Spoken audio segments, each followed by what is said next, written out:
go shooting a shot. Game of Thrones.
Put it in King Madden chat too, Nano.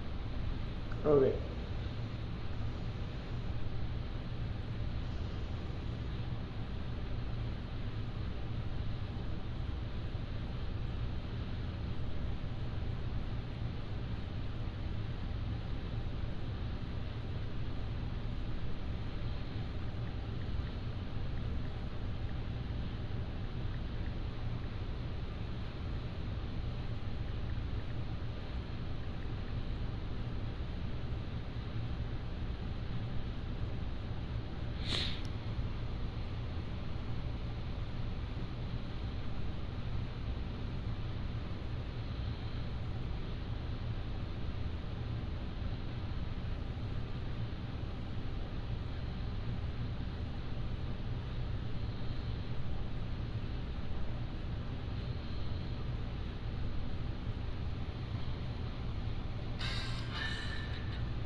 Late night.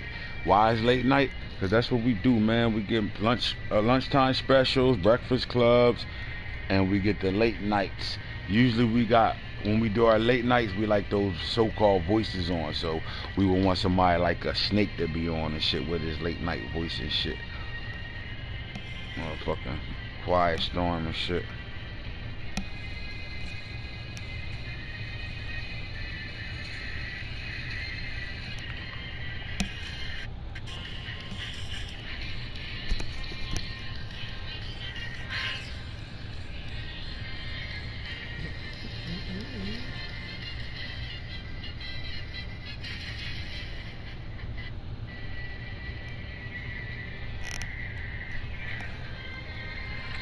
Alright, what's going on, man? AntHits the franchise guru. You know we up early in the morning at 3 a.m. Eastern time right now. Week 18 is in front of us right now. Week 18 is in front of us right now, and we are locked in. We have the Pittsburgh Steelers on deck. Should be a really good matchup. Really good matchup, actually. Good divisional matchup. We got a lot to get to, man. We got a lot to talk about. Oh my God, first draft is on its way around the corner. I'm excited about that. Get our first draft class, Game of Thrones in the building. Obviously, we got a lot to talk about through the league right now. Obviously, we'll go right to the playoff pictures right now. What's up, Nano? I got my co-host Nano up late with me. You already know how we do it. You know he on specific time. He on that West Coast time right now, so he up. It's earlier for him. So we're gonna get into it right now. Nano, man, you are the #1 seed in the AFC right now, man, with a big time game coming up. Week 18, a divisional game that's for the marbles. You win your division. You lose, you go to the 5th seed. Still a playoff team, but one loss in that game could put you to the 5th seed, and one win will have you hosting throughout the entire playoffs as long as you're playing. So how you feel about right now holding the #1 spot down? I know you don't feel super comfortable until that game's played and you win it, but like just talk about how you felt all year long this season. It's been a good season. Learned a lot about my team, and like we're getting better each and every week. My 2 losses were, I wouldn't say they were expected, but I knew they would be like my 2 toughest games that I'd have to face. So that they weren't expected at all because I was trying to beat both of them, but you know, shit happens. So you lost to the 2 Bs, Browns and Bucks. Yeah, Browns and the Bucks. But I mean, the motto of the whole season has been do your job. So we've been doing our job week in and week out for the majority of the part, and we have one more game until the playoffs, and we need to do our job. I mean, that's exactly all you can ask for right now, man. Offensively, who's your surprise player? Not expected player to pit work in that had an MVP type season for your team, most valuable player for your team. Who was your most surprising offensive player this year? I like the way Mac Jones has been playing. Alright, let's leave this playoff pictures real fast. Let's go look at what Mac Jones has been doing over the course of his first rookie season.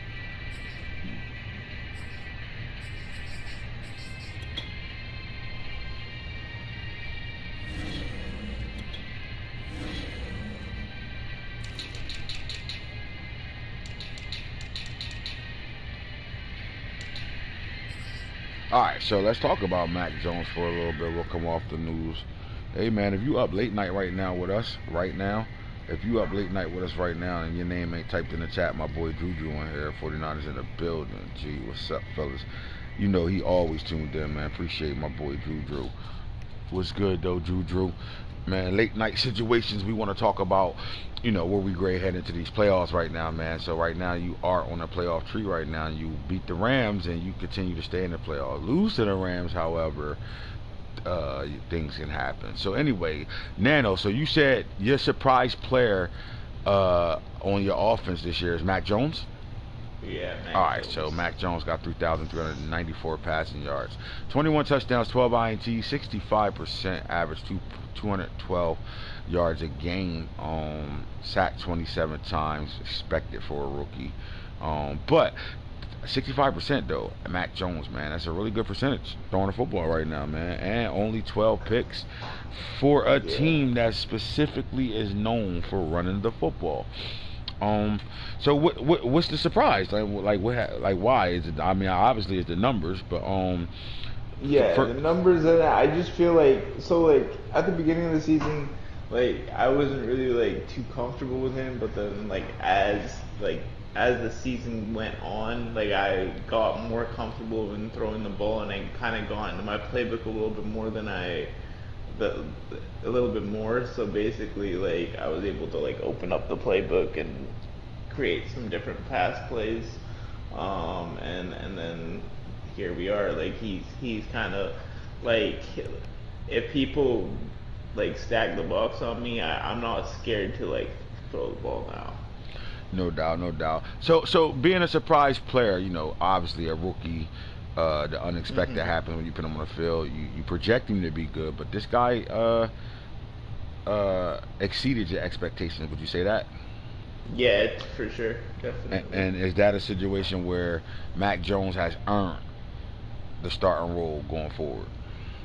Yeah, he'll definitely be around for a couple years for sure.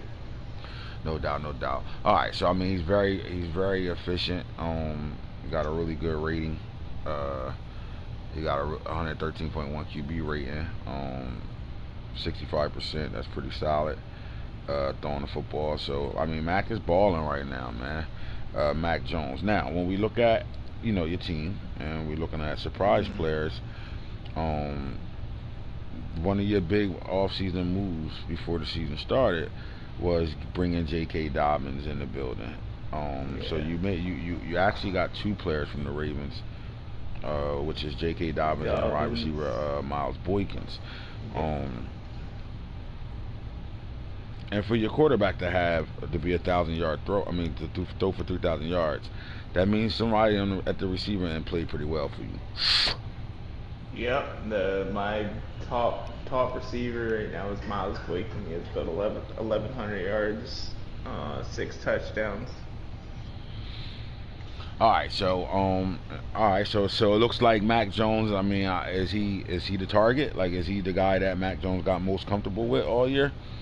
He got most comfortable with Boykin, and then we brought in Jackson late, so he's just getting like accumulated to Jackson like right now. So it's kind of like a late bloomer sort of thing. All right, and then trading for the Ravens didn't really get to see J.K. Dobbins. They have the rookie year with him, but the talk was this will be his breakout year, and they traded him. Well, he still broke out though, because he went dummies for you. And at this point, we'll get the stats and all that in the show. But I just want to talk about your surprise players. J.K. Dobbins, 2,664 yards, rushing right now, 39 rushing touchdowns, 8 yards a carry right now, 166.5 yards a carry. Give me your surprise defensive player. Judon. Matthew Judon. So you didn't expect Judon to be that type of player? No. No? Matthew Judon? No, not at all. Like I didn't because maybe it's because like if you remember correctly, like last Madden, I would I like everybody knows that like the 3-4 odds. So like none of my like D tackles or like ends really get pressure like that. And he was just a surprise player, to be honest. I mean, he's sitting on 16 sacks right now on the year. He's balling, bro. 5 tackles for loss, 45 tackles. Yeah, definitely balling. All right. So, Nano, man, this team, when you first looked at the team, you did make a couple trades. Are you surprised that you're sitting at the number 1 seed in a tough AFC conference? I am, but I'm not at the same time. I didn't really get the chance. Like, if you look at my schedule, like, I played dogs, but I also didn't play, like, I don't believe I played, like, the top dogs. So I think my majority of my tests are going to be in the playoffs. All right, I mean, good answer. All right, so let's slide back over to the playoff tree real fast, and then we're gonna talk about week 18. I don't have to spend a complete mega conversation on the playoff picture because we will be doing that the moment it's finalized. But right now, this is what we're looking at. In the NFC, the Cardinals are sitting at the number 1 seed. They will have the first round bye. All right, so 2 versus 7 at this point right now. So the Bucks are sitting at 2, and the Philadelphia Eagles are sitting at 7. Would you say the Bucks are a scary team in the playoffs for the NFC? Definitely, yes. The way he runs the ball. What do you mean by that? It's hard for anybody to stop. He can. Well, I mean, the run game, and also like he can set up like the play action with Brady. Right, and Brady, he the GOAT on the game as well, so he can make the whole every single throw basically, pretty much. Yeah, so Brady does a lot for you as a quarterback right now. Like, he slows the pass rush down, he gets the ball out really well, and it's hard to not get for him not to throw a on-target pass. They're lined up to play the Eagles. They matched up this year. It was a good Mm-hmm. first half, and then it got ugly. The Bucks in the beginning of the year were flying on all cylinders, and Yeah. that should happen when you bring 22 starters back. You guys should be gelled faster than everybody else and ready to go. They took a couple speed bumps, and they never really stopped playing really good. It just wasn't as scary as it was, I would say, through the first like 7 games coming down the Yeah. stretch. No, I agree for sure. Now the 7 seed is the Eagles, but the trick is this: the Philadelphia Eagles play the Dallas Cowboys. Mm-hmm. The Week Cowboys are 18. have 6 losses. The Eagles have 7. The Cowboys have the head up over the Eagles right now. The Eagles are forced to try to split this game. If the Eagles win against the Cowboys week 18, they will possibly almost guaranteed jump up to the jump down to that 4th seed instead of the 7th seed. And then we're going to be meeting 2 running teams playing each other, which will be the Cowboys and the Bucks. What you got to say about that game? And then just the pressure of the Eagles. Let's go look at what's been going on with the NFC East. And just show you what their Kind of division looks like. impressed. I'm kind of impressed with the Eagles because that division's been falling. Like every single team has been falling. Like every single, like I guess ever since the Eagles went on that 5-game losing streak, they've turned it around, sort of. So Yeah, they like every definitely turned team it in that around. division's They really they been started off 1-6, bro. going Let's just at think it. about it. They were 1-6. Uh, right? 1-6, Yeah. and then they went on a nice little run, lost to the Broncos, and then I don't think they lost a game after that. But so the Cowboys went on a nice little run. They just lost to the Cardinals by 9 points last night. So the Cowboys are sitting at 10-6 on top of the division right now, with the Eagles football team both 9-7. But the Eagles swept the football team. They beat the football team last night. So that no matter what happens here, unless the Eagles lose and the football team wins, is the only way the football team can jump the Eagles. And then the Giants are sitting at 8-8. The Eagles split with the Giants, and they also split with the. They got split with the Cowboys. They swept the football team. So max at 8-8 is almost like is a wrap for the Giants. They will need a whole Hmm. bunch of losses and some Madden God help for them to make the playoffs. Um, but when you look at this division, Snake's scoring 498 points. But the scary thing for him is he's giving up 430 points. So his defense gets scored on a lot. And then when you look at the Eagles, they score 560, but giving up 569. So they've given up more points than they scored by 9. And a lot of these teams over here are giving up a high amount of points uh, on a Yeah. year. But the coaches over here amongst each other are dogs with each other. Like this is a great division. It's probably going to be up and down division the entire league. That means we're going to have multiple division winners. I don't think the same person wins this division every year. So always going to flip flop. People going to surprise you. Like right now, the surprise team is the Eagles. Now, would you say the Eagles is the hottest team in the league right now? From what they're doing, from when they were 1-6, to be honest with you, I thought he was just gonna pack it in, but All right. he had other plans. Cause like at 1-6, 1-7, you're like, oh, like I don't really have an outside chance, right? But he traded for a couple pieces to help him out, and then basically he kind of turned it around. I don't know if it was just him locking in or um, like he just, yeah, I guess he probably just locked in and just said like no way I can make those. I, I, and you got to remember those losses came where he wasn't comfortable with Devonta Smith yet. Remember they Mhm. traded Or Watson. during that loss. During the 5-game losing streak, they traded for Deshaun Watson. Then they go and get Jamal Adams to play safety over there for him in a much needed situation. We knew their problem was their front 7 on defense. When he Yeah. completed it, and in the process, remember Snake was on a 5-game losing streak as well. To be on top of this division right now, are you impressed with that? With the Cowboys being 10-6 on top of this division, sweeping the football team, um, and he got an opportunity to sweep the Eagles. So it really comes down to when they play tomorrow, man. We're gonna have a whole bunch of must-see games tomorrow. I'm impressed with Snake, but the question with Snake is gonna be, is he gonna be engaged in playing his games throughout the whole league, or is he gonna be, like just playing here and there? And I think he ain't gonna miss games because he like his division. He ain't in a situation where he's coming from behind. Like he got his fresh start, got the Cowboys. He picked the Cowboys strictly to play Hitter twice a year because they both from DC.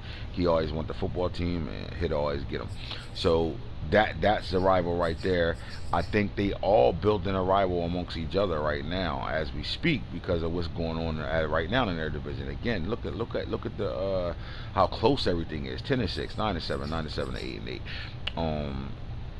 And with all these coaches being potential playoff teams, but somebody not going, or two of them not going to go every year. You know what I'm saying? Like, it's serious over here. That's one of our big games. The Cowboys versus the Eagles is a huge game, man. Huge matchup. Let's go look at what they're doing stat-wise. Let's see what these guys are doing with their team right now and what type of matchup we're going to be dealing with when it comes down to the Philadelphia Eagles matching up with the Cowboys Week 18 for the division. I mean, Nano, Week 18 and we still got guys fighting for their division right now. It's crazy. I mean, that's nuts. It just means like that's just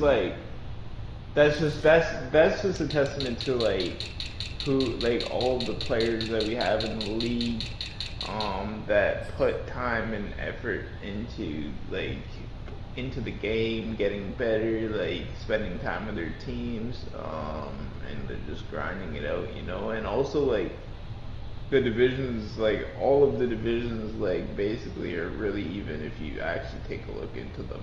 A couple of the divisions this season, like not so much. They're not like the records show, but like altogether, if everybody's active, then basically they're gonna be really, really close.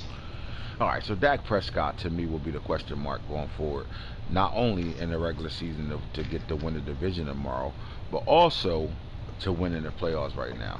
We know Ezekiel Elliott's going to get the football. This guy got 382 carries right now for 2,209 rushing yards, 5.8 yards a carry, 28 touchdowns. He's averaging 138.1 yards a carry and a touchdown. And one fumble. I'm going to go to the NFL. We're going to go to the running backs real fast. I want to show you something. We're going to do two things. We're going to look at the NFL itself, and we're going to look at the running backs, and we look at yards-wise right now. First, let's do carries. I'm sorry. I apologize. Let's do carries right now. All right, so Ronald Jones is number one on this list with 404 carries on the season right now. Going into Week 18. We'll come back to that. Ezekiel Elliott has 382 carries on the season right now with another 2,000 yard back. So all our 2,000 yard backs carried the ball well over 300 carries, right? So then J.K. Dobbins is sitting with 329, right? And then our next running back with the most carries is Jonathan Taylor with 321 carries. Najee Harris 312 is the reason why I'm counting these 300 guys. Travis Etienne 300. Now, every back on this board that got 300 plus carries or more are all almost guaranteed to be playing in the playoffs tomorrow or fighting for their playoff lives. A win keeps them in type shit. So Ronald Jones, 404 carries. He put a lot of work in during the regular season, right? Yeah, a lot. Do you think Ronald Jones will come into the playoffs 100%? Like, will he better get the most out of Ronald Jones still with the new fatigue system? Do you think these guys overran their guys all year long? Like, even with you think J.K. Dobbins? J.K. Dobbins is 100% coming into the playoffs. 100%. You got a Najee Harris who's fighting for his playoff life. Travis Etienne is got a win to get in. Even Aaron Jones, you know what I mean? So these guys got a lot of carries, man, wear and tear on the season right now, and see how that works out for them in the playoffs. Well, here we go. So again, Ezekiel Elliott is second on the list right now and rushing. No, I'm sorry, I did this wrong. I apologize. Ezekiel Elliott is the third running back on the only 3 running backs this year rushed for 2,000 plus yards. With J.K. Dobbins being 1, Ronald Jones being 2, and Ezekiel Elliott being 3. All right, now you know the Eagles don't have a strong front 7, and the Cowboys have a strong offensive line and good running backs, right? Very strong.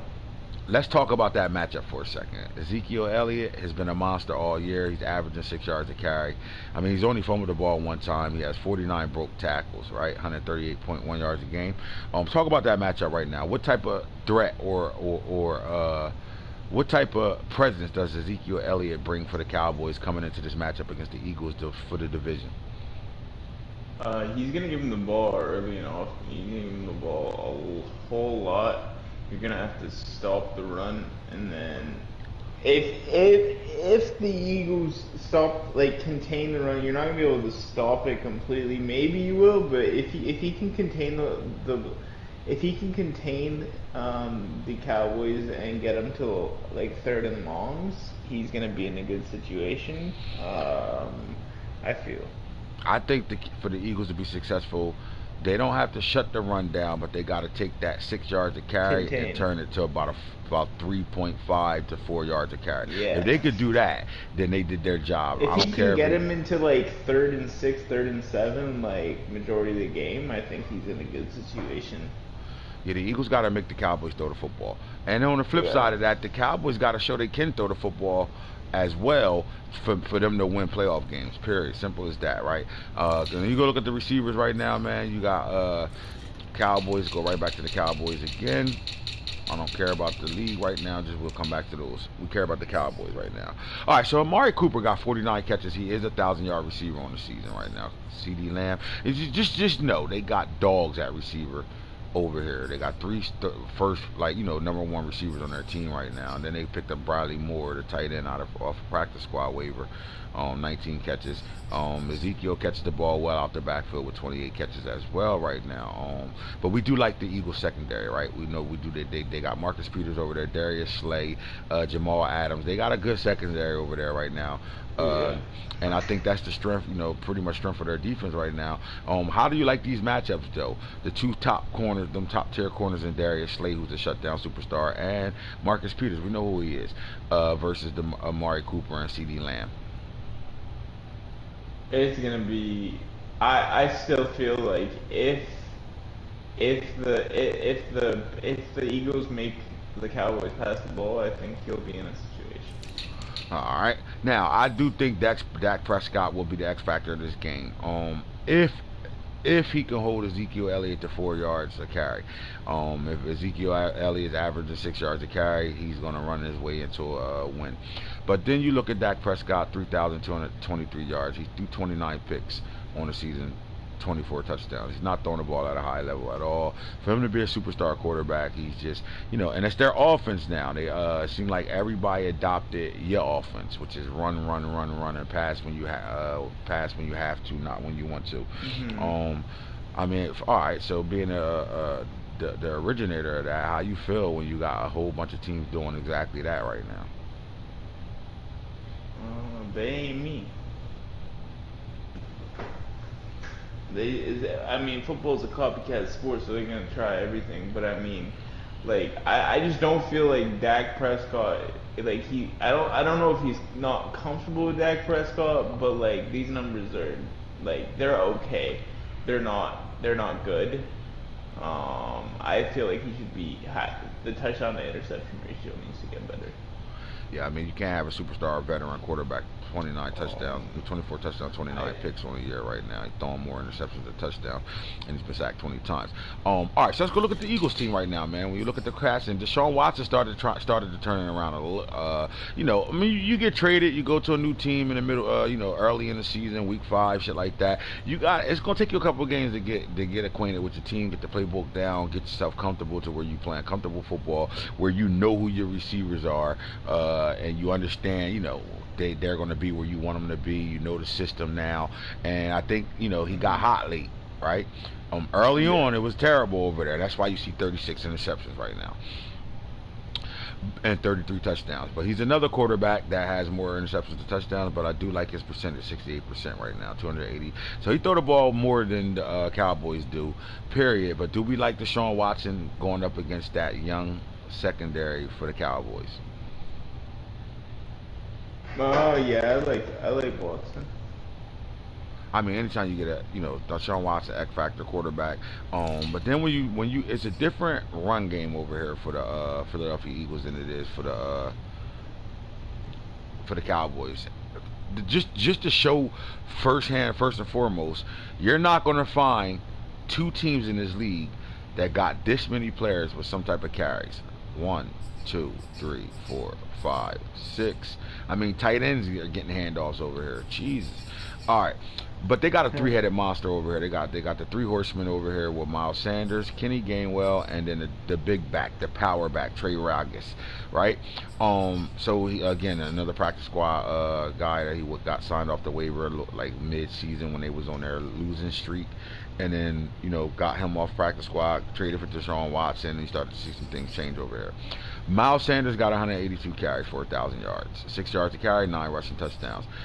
Kenneth Gainwell, man, 114 carries, 822 yards, 7.2 yards to carry, and 6 touchdowns. But Ragas in the red zone, this guy has 108 carries. I mean, for a whopping 398, 3.7 yards a carry, that's not numbers that you'll be like, oh my God. But for a man to have 21 touchdowns, he gets the ball in the red zone. So from 15 yards out going in, he's getting the football, and no one seemed to be able to stop him yet. And getting in the end zone. It's probably like more like 10 yards going in. He's getting the ball. Mm-hmm. Now, when you look at the Dallas Cowboys, their front seven is ridiculous. They got great, fast, speedy linebackers and a really good veteran defensive line. So we know they got the horses over there to better stop the run game, right?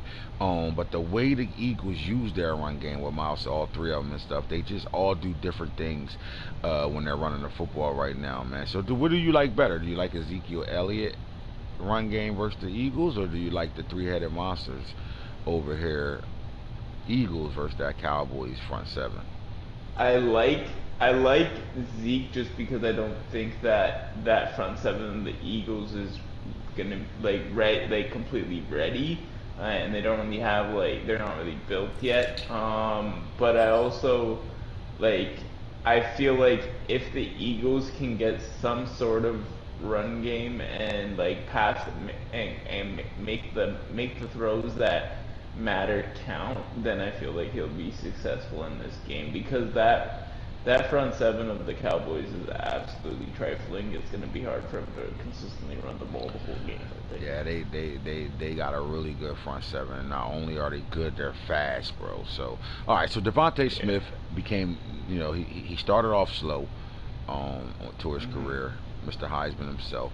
But the moment Deshaun Watson took over this offense, Devonta Smith, his production went up. 69 catches, 1524, 10 touchdowns on the season. Rager with 43 catches. Tight end Goddard with 34 catches. He also has 11 touchdowns. So they're their touchdown makers. He's going to the tight end in the red zone, and Devontae's his big play receiver for the most part. Rager has a lot of speed. So does Quez Watkins. We're watching him develop right now. He has 5 touchdowns on the year too. But they do throw the ball to their running backs out the backfield. Between Kenny Gainwell and Miles Sanders, you got almost 50 catches out of these guys. So they do throw the ball to their running backs out the backfield. When it comes down to DB, obviously Trayvon Diggs is going to be responsible for Devonta Smith. Which matchup do you like? You like the cornerback Diggs, or do you like Devonta winning that matchup? Let's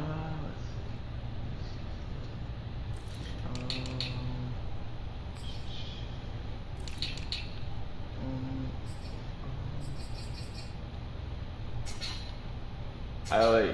I like Devonta. All right, so Diggs, 4 interceptions on the year. A lot of that's because he's their #1 corner. Most guys ain't throwing that. Hmm. 59 tackles, 3 INTs. But the secondary is very young, man. Kelvin Joseph, a rookie, leads the team with INTs. Then you got Kareem Jackson from the safety spot with 5 picks. You got Israel Moo, the rookie safety, that's slash corner safety with 5 INTs. And then no Sean Wright, man, 6'4" over there at corner, man, 183 pounds, but he got 5 INTs on the season as well. Um, I like the secondary. They're fast.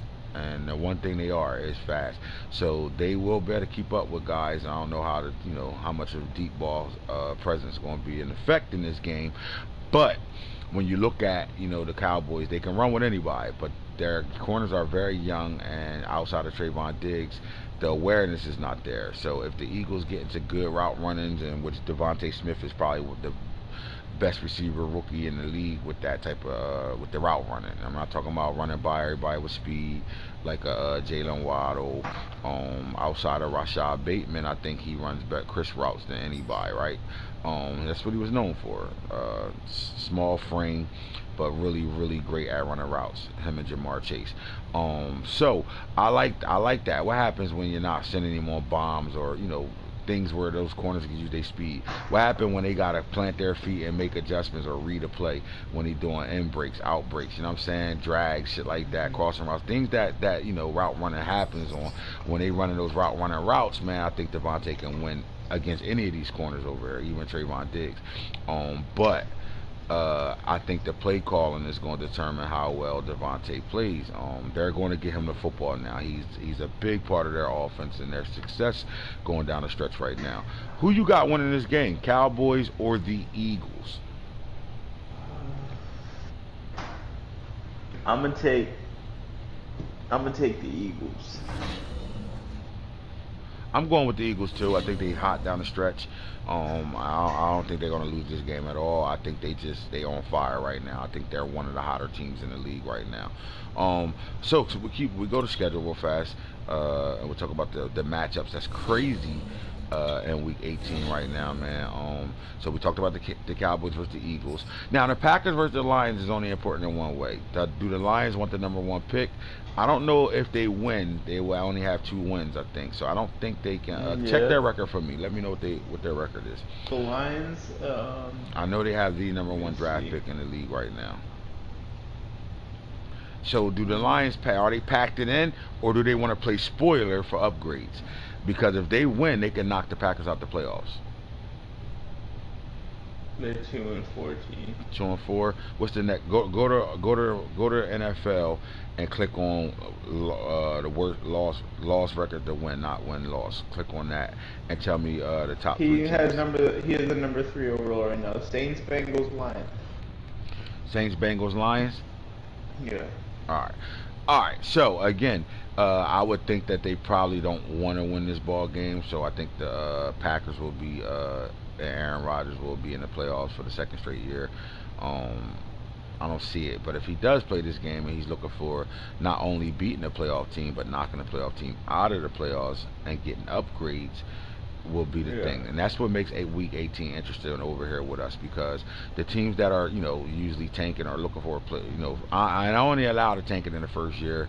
You come into season 2 and you start tanking, you're getting kicked out the league, and we'll be bringing somebody else in. But if you look at the Lions, if they're looking to get this win, they knock the Packers out the playoffs. If not, Packers are in the playoffs, and this game is not going to be as important as it can be right now, and that's what makes it fun, because in 18 you got to make it to week 18. When you're a team that's just playing for draft pick position, you have to think about it. Do I want to play a playoff? Do I want to play this game and try to win it and not only knock a playoff team out the playoffs, but beat a playoff team, and you will get double the upgrades for doing both. If I'm the Lions, I'm probably playing for the upgrade, just because you gotta think about it. It's not gonna knock him too far down the pecking order on when he picks, and plus he'll get an upgrade, whatever he'll the upgrade he'll get 2. He'll get 2 upgrades, and we know the Lions need those upgrades, and they don't have shit over there at all. Yeah. They just got a bunch of draft picks. All right, so the next game on this list right now, Sunday at 1 p.m., you got the Colts Traveling to Duval. Right now, Duval is on top of the AFC South right now by 1 game. 8-8 versus 7-9. 7-9. Yep. If the Colts beat the Jaguars, somebody in the AFC South will get in the playoffs with a losing record, under 500. If the Jaguars win that game, then there'll be I think 1 game over 500, and they'll be in the playoffs. But let's talk about this game. You got Shoguns who playing with a lot of rookies on offense, man. You got a rookie quarterback, rookie running back. They very young over there. And then you got Mike, who has a no-name quarterback, and Sam Ehlinger from Texas, who nobody expected to be the starter over there. Where Carlton Wentz got cut by this Colts team, man. They got rid of Carlton Wentz, and Sam has an opportunity to do what another player did it for the Jaguars. Remember the kid Minshaw, whatever his name was? What's that kid name? Gardner Minshaw. Yeah, that was a nobody quarterback that played really well for the Jaguars that 1 year. So I would say Colts are in the same situation, and how coincidence it is that they're going to Jacksonville to do what Jacksonville did with their no-name quarterback. Colts Jaguars matchup. Let's go look at what Mike does good. At the same time, we want to look at what the Jaguars do good. Now the Jaguars have show their future is bright, right? There's no way around that. I also like the Colts too. I think their future could be bright as well. But the Jaguars, they're gonna have upside because they had a 70-point game. They've played the #1 team in the league to got all the way to the goal line, 4-yard line, and on 3rd down threw a pick to lose the game by a score, and they were right there to tie that game up. So they showed something. Then they played some teams where it's like they struggle with power running backs. Derrick Henry tore their ass up. Like real life, tore their ass up. They lost some games to some guys that we thought they should beat, but that's when you saw the youth of their team just not show up, right? So when you look at the Jaguars and you look at the Colts, let's see amongst the league, stat-wise, where these guys lie at right now. So when you're looking at passers in the league right now, I don't think we're going to find a Jaguar or Colt at this point. And I'm not mad at Trevor Lawrence not being a top quarterback at this point right now, because you're not going to find too many rookie quarterbacks being a top quarterback anyway. All right, so you got Kyler Murray, #1 in passing, Lamar Jackson's 2 in passing yards, Mahomes 3, Justin Herbert, Teddy Bridgewater, who's the surprise kid up there, Josh Allen, Joe Burrow, Tom Brady, Kellen Mond, Deshaun Watson, Jameis Winston, Tagovailoa, Mayfield, Fields. I'm just looking for their quarterback. I'm going down. So these guys aren't in. All right, so here we go. The two rookie quarterbacks that's up here. Did I see Fields anywhere? Yep, Fields. All right, so Fields is the #1 rookie quarterback in the league right now. Then you come down to Trey Lance, man. Trey Lance has been. Now think about this. Trey Lance missed about 5 games. Their coach was on vacation. Imagine if Drew played those games. And you gotta be impressed with a quarterback with 34 touchdowns as a rookie and only 16 INTs. And you gotta go back up to Justin Fields, right? And you look at what Justin Fields is doing: 35 touchdowns, 18 INTs. These quarterbacks, 4,000 yards. These quarterbacks are playing like they've been in the league for 5 years. I mean, you got good coaches over there with these quarterbacks, and they landed really good quarterback rookies, and they got franchise quarterbacks, and their future is super bright with quarterbacks playing like this in their first year. So as I say that, we come on down here, and we go back down to Trevor Lawrence. So Trevor Lawrence is on the list. All right, so 3,007, he's about 20-something on the list. 3,764 passing yards, 20 touchdowns, 24 INTs, 67% on the season. 23 sacks. He got sacked 23 times. He's averaging 235.3 passing yards per game, though. Let's talk about Trevor Lawrence. What's the upside, and what do you like about Trevor Lawrence? He's young. He's like a all around. Like he can use his feet. He can throw the ball. He has an arm. Can the coach implement that into his game plan? So what I like is he's built like a quarterback that's going to be a top-tier quarterback in this league. Trevor Lawrence is 12th ranked quarterback in the league based off his overall right now. Right? 12 Yeah. in the league right now, and when that's talking about all quarterbacks, not just the rookies. 93 throw power, 85 deep. Right, he can throw the ball deep. He's very accurate on medium throws, and he's very accurate on short throws. Under pressure, he doesn't panic. 86. His play action is at 84. Throw on the run is 85. Awareness 85, and break sacks is at 88. So this guy is built to be a top tier quarterback in this league right now. Now with 87 speed, 88 acceleration, we saw it all throughout his college career that Trevor Lawrence can run. He can play as a dual threat quarterback. Yeah. He's more of a he can move the pocket, like more of a quarterback he's not a dual threat. He's not a complete dual threat quarterback, but he has dual threat capability and the dual threat speed. I love Trevor Lawrence, man. My question would be this though: do you think, as a rookie playing with this rookie quarterback, that he should have been carrying the football a lot more? Like he should take off a lot more as a runner? 37 carries, 201 yards, 5.4 yard average, and 3 touchdowns. Yeah, I would.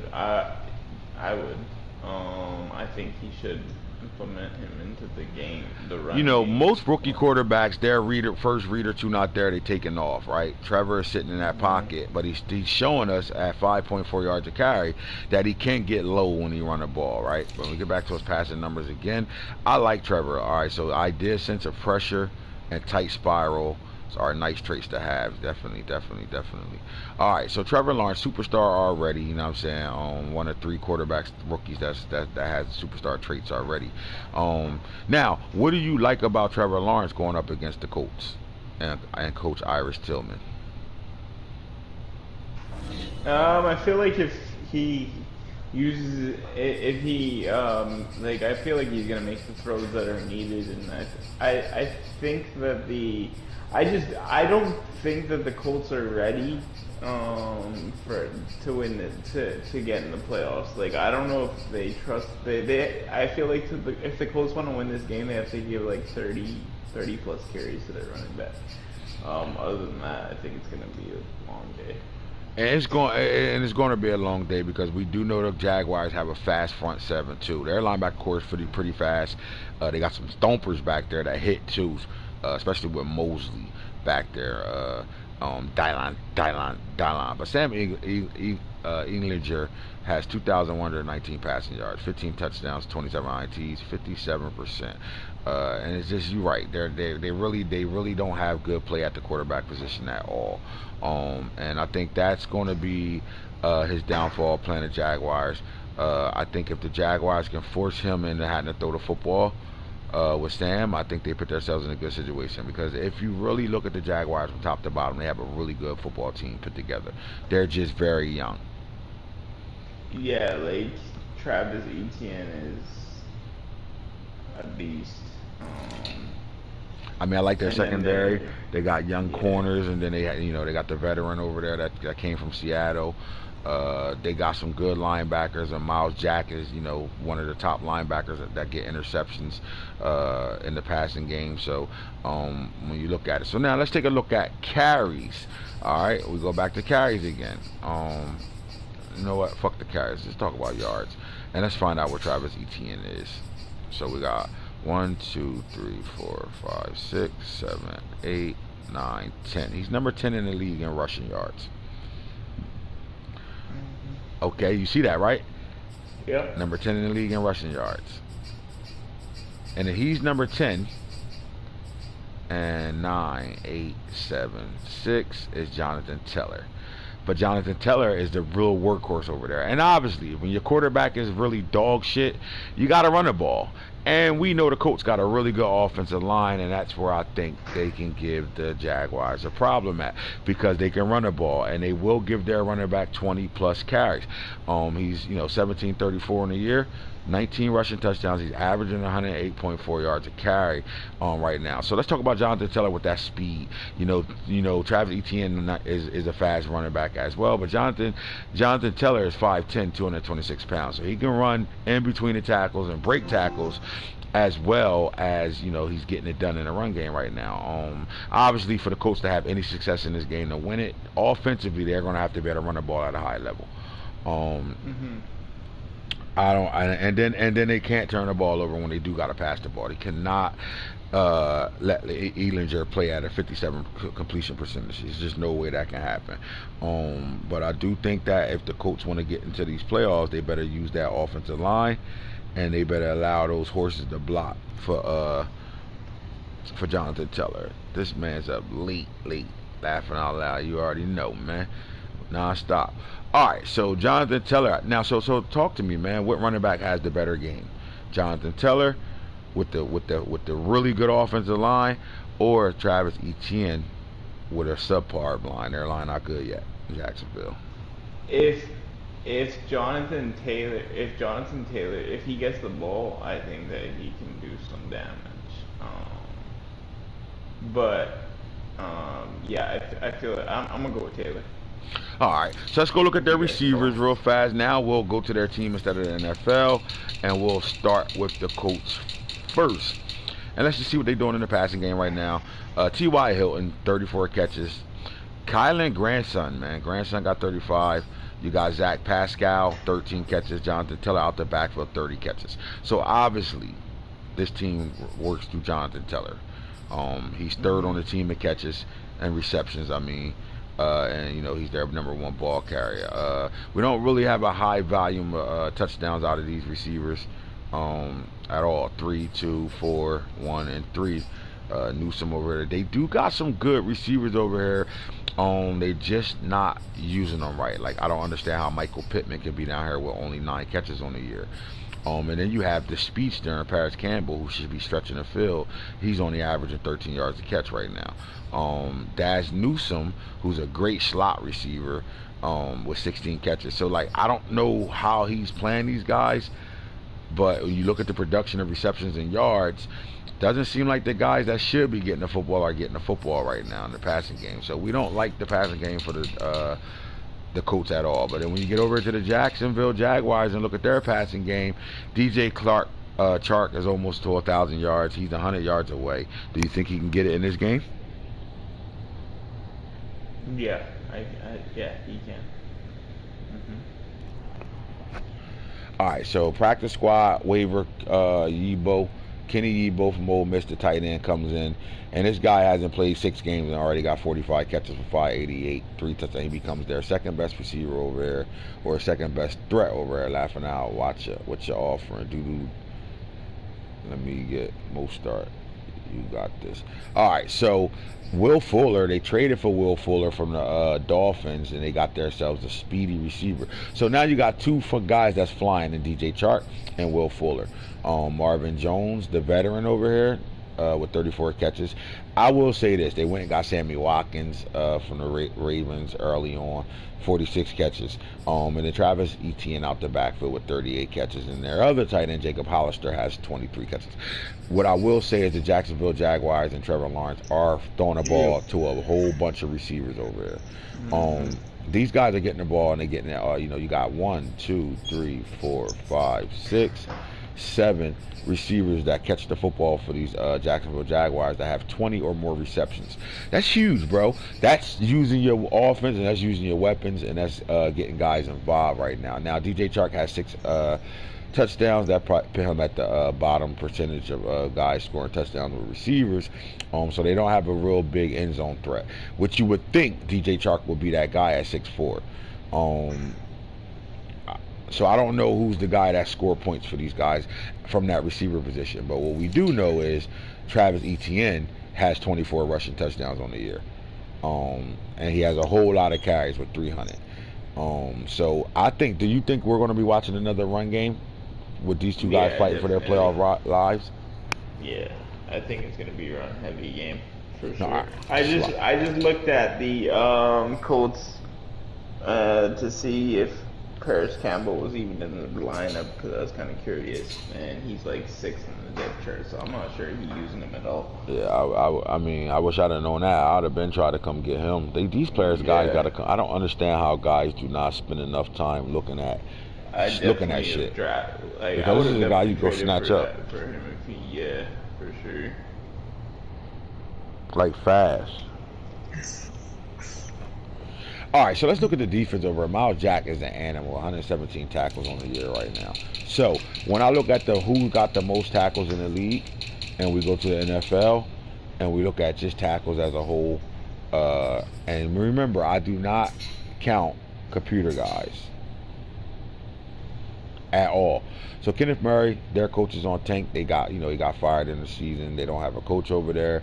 So these guys are just out here. But Kenneth Murray Jr. on some computer love shit got 131 tackles. Isaiah Simmons is second with 128, and then there's Miles Jack. So this is what I like about Miles Jack. Not only did he have 117 total tackles, he does have 7 tackles for loss, 2 sacks, but he has 8 INTs on the year. 5 pass deflections, so he's getting busy in the passing game.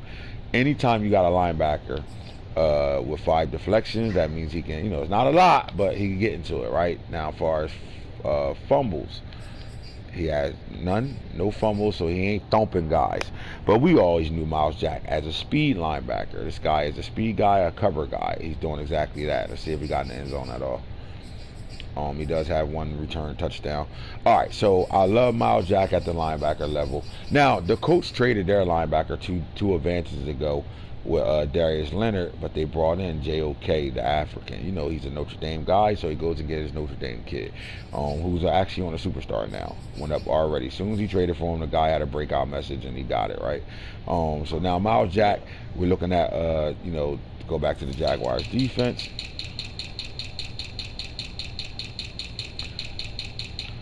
And let's look at what they got over here right now. So again, Miles Jack.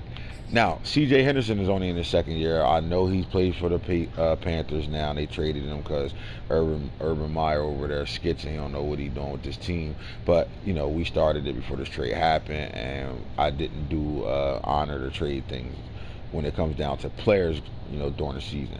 But C.J. Henderson is second in the league, second on this team in tackles.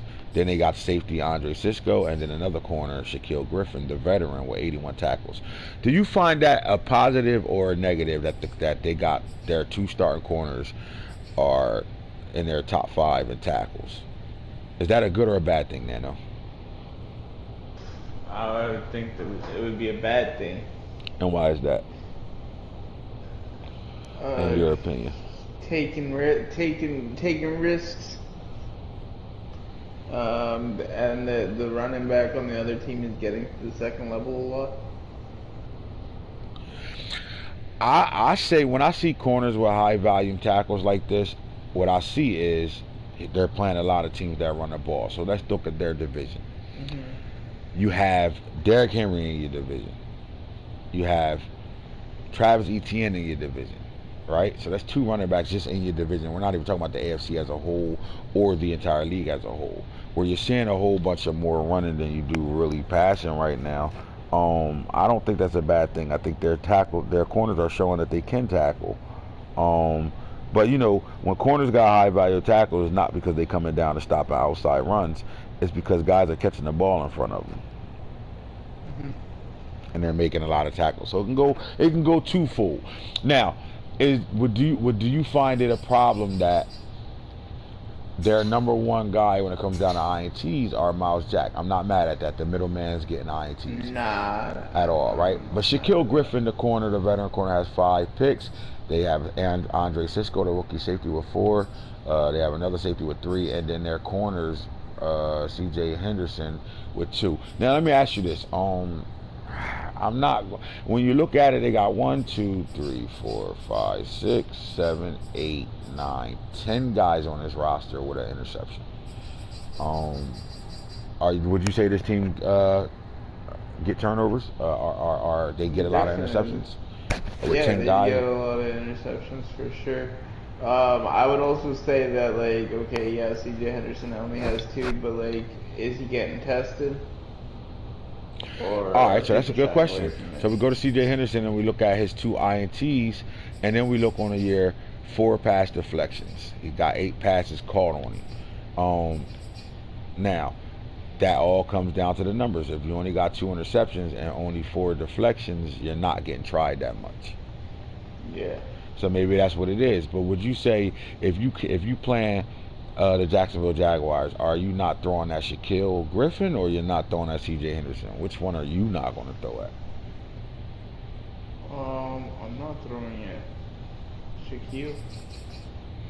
So then I beg the question: maybe he is just she's shutting shit down over there then, because if Shaquille's their number one corner over there, most guys will probably not say they're going to stay away from him. It's not going to be a Jalen Ramsey thing. 90% of the teams that go play Jalen Ramsey is not throwing his way, especially if he's man to man on a receiver over there. Guys are going to ignore him.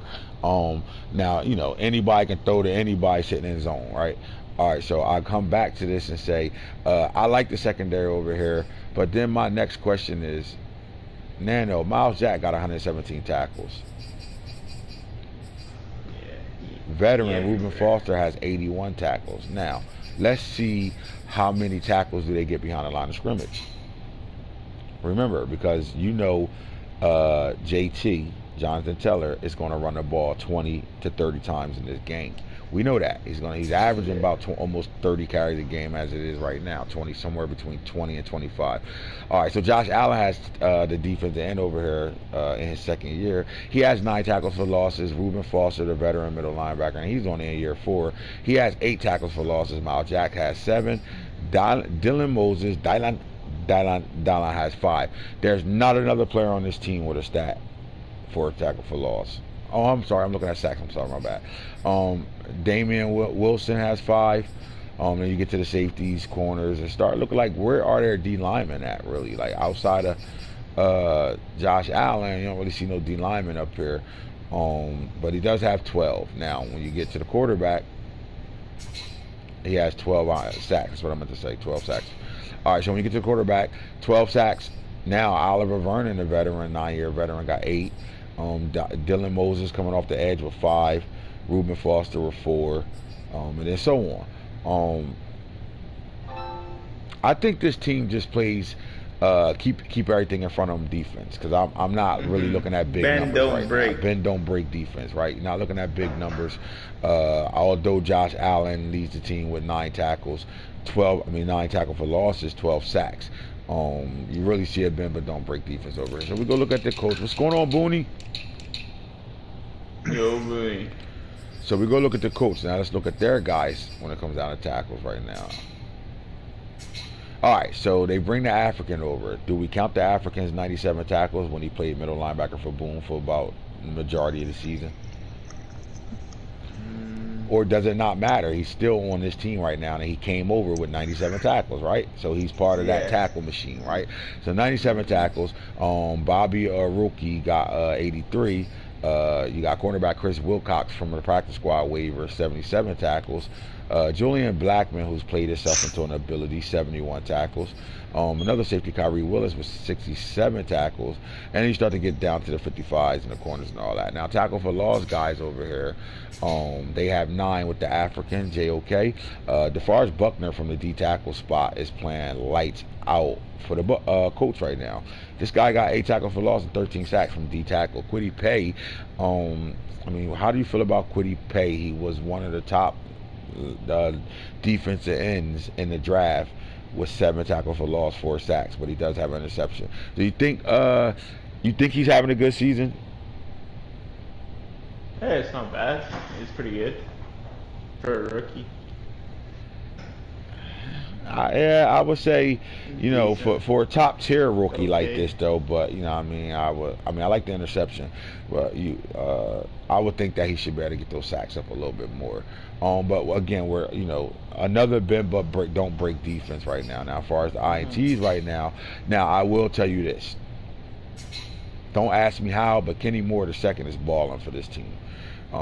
He's not their number 1 corner, but he has 8 INTs right now. The African comes, JOK has 5, Wilcox with 5, Blackman with 4, and so on. Let's talk about the matchup. Did Craig come on? Yeah, Craig. Yeah. And Booney, right? Hey, what's going on? Yo. What up, Booney?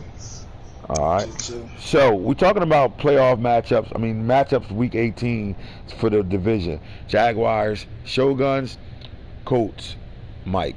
So the Colts are 7-9 and Jaguars are 8-8. I think Mike beat. Who won the first matchup? Nano? Mike won. If Mike sweep him and win that matchup, he's going to win the division. Wow. Crazy. So I'm gonna ask you, Craig, who you got winning this ball game? Shogun. You got Shoguns winning the ball game. What about you, Nano? I'm going with Shoguns. All right, Boone. You think Mike can pull this game off?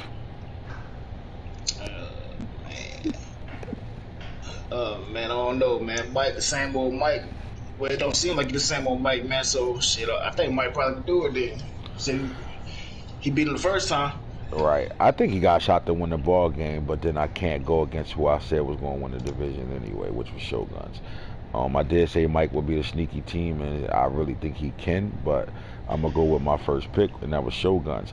I feel like it's going to be an upset here, man. And can I even call it an upset? If Mike wins this game, can I call it an upset? Yeah. I don't know. Probably. Yeah, cause it's Mike though.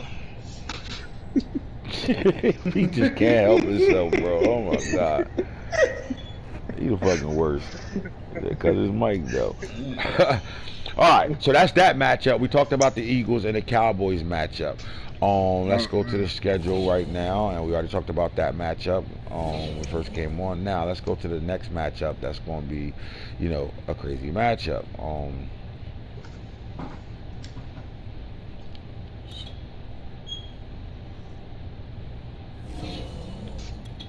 All right, here we go. So we talked about the first matchup, Cowboys, Eagles. All right, so Nando, who you got winning? You got the Eagles. I know I said the Eagles going to win this game. I just think he's the hottest team in the league at this point, right? Yeah, now. I said the Eagles. All right, what about you, Craig? Think the Eagles or the Cowboys going to win this game? You already know my vote. All right, Boone, you think Snake going to win the division, or you think he's going to lose the division to the Eagles on week 18? Oh nah, Snake like the real Cowboys though. You know what I mean? If it can happen, it will happen. Oh my god. Alright, so football team Giants. Here's why this game is important. I think at 8-8 the Giants are out of the playoffs. 49ers are playing too good. They got the Rams. 49ers when they stay in the playoffs. But if some things happen and a loss or so, if the Eagles lose to the Cowboys, although the Eagles Eagles swept the football team, but if the Eagles lose to the Cowboys and the 49ers lose, then this game becomes important for the once hot Washington football team, who went on like a 4 or 5 game losing streak to close out the year. But if the football team beats the Giants, they sweep them, and if you need Madden gods and a couple teams to lose, so your fate is not in your hands. Put it that way. You're not playing to win your division, and you're not playing to win your division, and you're not playing to play yourself into the playoffs. You got to win it, and then hope things happen for you to get in.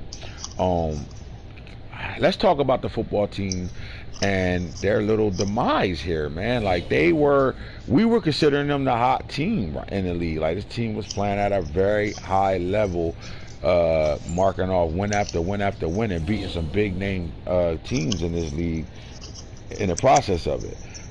Why do you think the Cowboys? I'm sorry. Why do you think the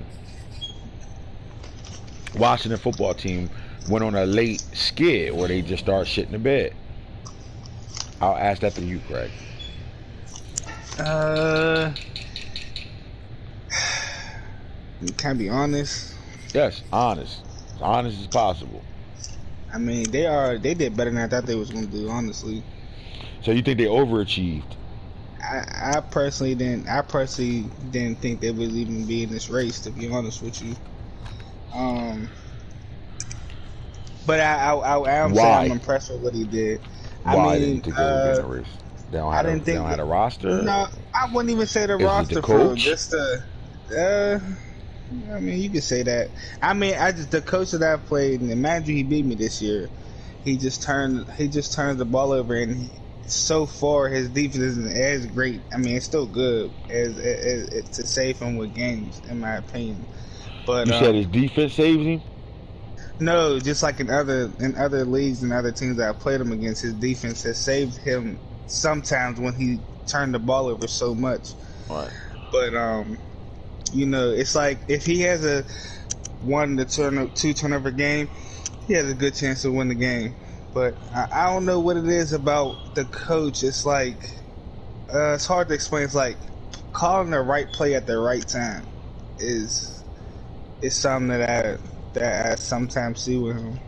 Well, But when you blow leads or when you plan a really good game and then all of a sudden it just turns around to the point where you got air, uh, it comes down to play calling. You're 100% right. I think defensively they got to figure it out because of what they can do to any team they match up against with their front four. And then the one thing this coach does really well is build a really good front seven. So even if he doesn't start the league off with great linebackers, he find a way to get them guys developed and he get good linebackers in the building.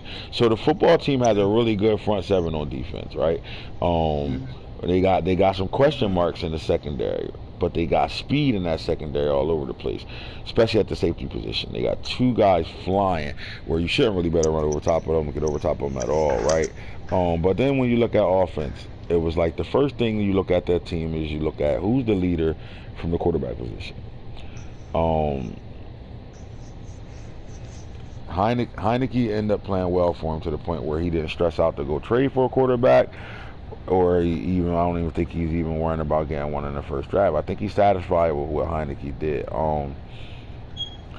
I would say this. I would say the merge of Antonio Gibson was really, really impressive. And that's not to say he usually has a good running back. He goes crazy. I mean, you saw what he did in real draft with the running back when he had a running back over there. But Antonio Gibson, to me, as being one of the better receiver backs in the league as well, I thought he did way, way, way, way, way better than I expected running in between the tackles with Antonio Gibson. I mean, he's really their workhorse, man, especially when you don't have a really good quarterback. You do got to better protect that with a good run game.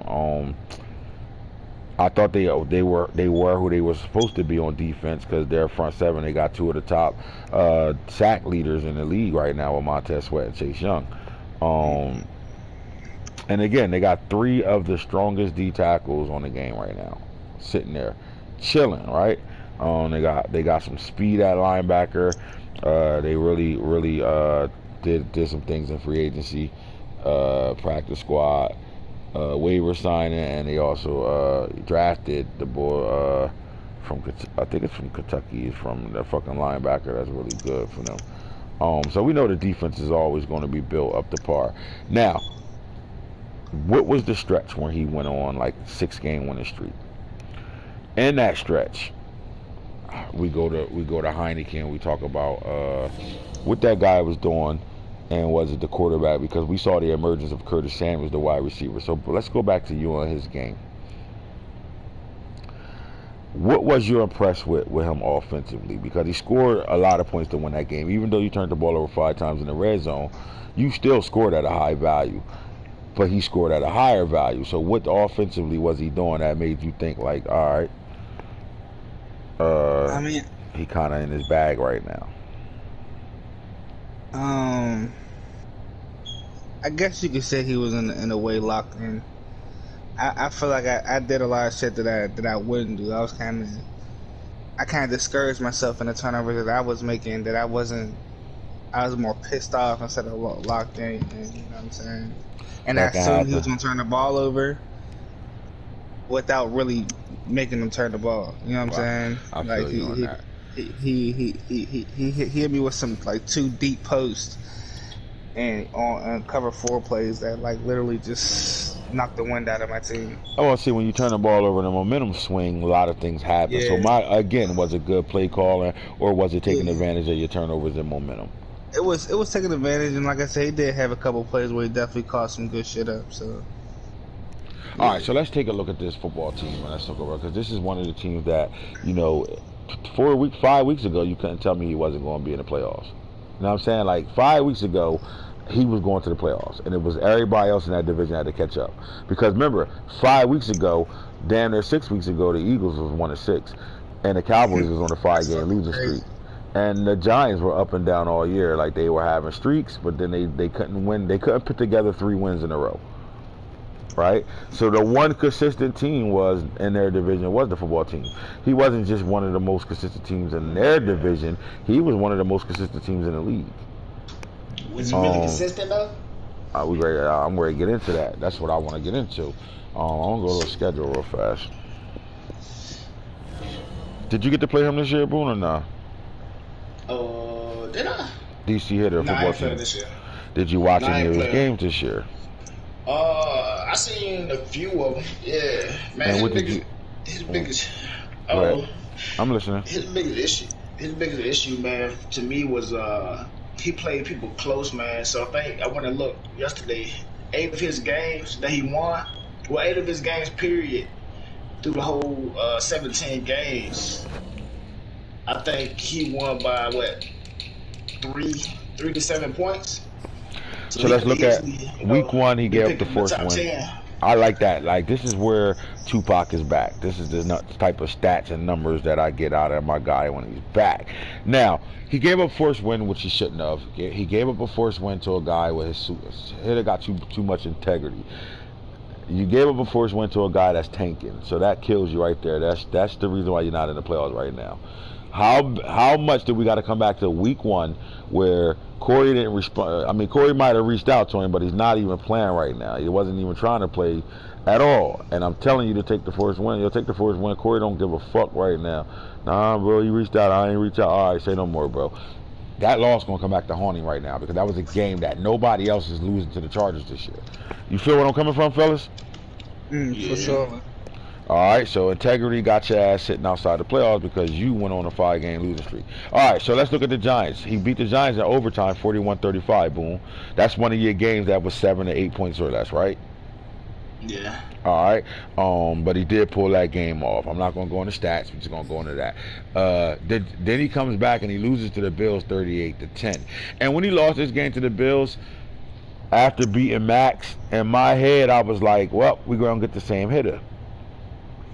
Win a game that you don't expect him to win and lose the games he's supposed to win. And then he went on that run. 59-28 over Coach DC, 45-7 over the Saints, 31-27 in a banging game with the Chiefs. I watched that whole game. Shootout. That's another one. And then he turned back around and lose to the Packers by a touchdown, 38-31. He keep people in the game. He travels to Denver and loses that third. No, he goes to Denver and wins that game 34-9. And I think this was at the point right now. He comes off that loss, and here it go right here, boom. He beats the Broncos 34-9, and we all surprised, like, holy shit, what happened over there? Sunday night game. He pitted on Jimbo. He comes off the bye, and then he gets the Bucks. We're talking about top tier coaches right now, right?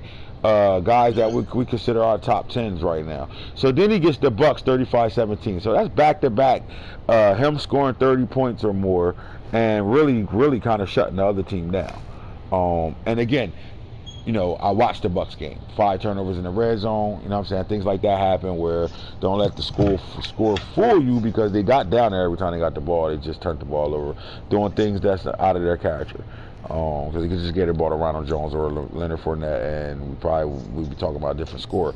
But then he gets the Panthers 31-28. Then he gets the Seahawks 40-21. Then he gets the Raiders 35-30, and then that was his last win all year. Then you get into your division and you lose to the Cowboys 48-14. Lose to the Eagles 59-36 after playing a really tough game for 3 quarters.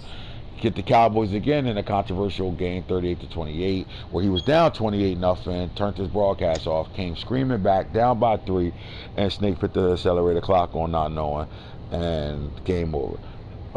Then he gets the Eagles again in a rematch game, and he loses by 3, 38-35, and now he got the Giants right now. So he's on a really big skid right now where he's losing a lot of ball games right now.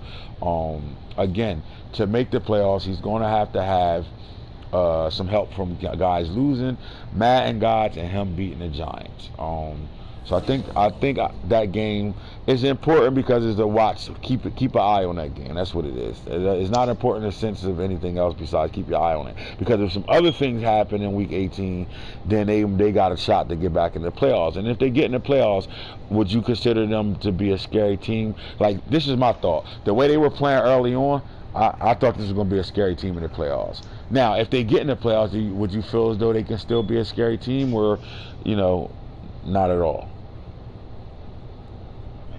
What do you think, Jacqueline Hyde? Yeah, I just think he gambles too much on offense, and those gambles put him in situations where he turns the ball over way too much. And again, as good as your defense is, if you keep putting them on the field short and you're not putting no drives together with your offense, and your defense constantly on the field, momentum swings, and it's hard to get stops. Period. So, all right, so let's get out of there. Go back to the schedule. So again, keep your eye on the football team and the Giants game. Bears Vikings, really not important. Panthers Bucks, not important. And the big game. Should I call this the game of the week? We got the Dolphins playing Patriots. The Patriots are the number 1 seed. The Dolphins are the number 5 seed. The Patriots beat the Dolphins week 1 and ran the ball for 363 rushing yards on him and dominated the game through the ground. But this ain't the same Dolphins team as it was week 1. Would you say that, Craig? Yeah, definitely a whole nother team. He's starting to figure out who he had and what he had, and he turned it around. Now, with that being said, Nano is coming in, and he is the same team. His team got better, but he is the same team, meaning you're going to have to stop the run. And we saw it against the Bills, 40-plus carries. So to win the stakes is on the line for Nano, right? He's putting the meat on the grill, no homo. Why? Because he has the number 1 seed right now. And to lock that number 1 seed down, he got to go through a division winner. 2, he doesn't want to lose the division to the player that got an opportunity to beat him, which is young Camden. They are rivals. No way he wants to lose that ball game. Who's the pressure on more, young Camden or Nano? I think the pressure is more so on Nano than anything, because you know what I'm saying. Camden, this is like in your league is like one of the. He's already achieved greater than his expectations this year. You know what I'm saying? He already, you know what I mean? He's already achieved. If he loses, you know what I mean? We still gonna say he had a good ass season. He surprised us or whatever the case may be.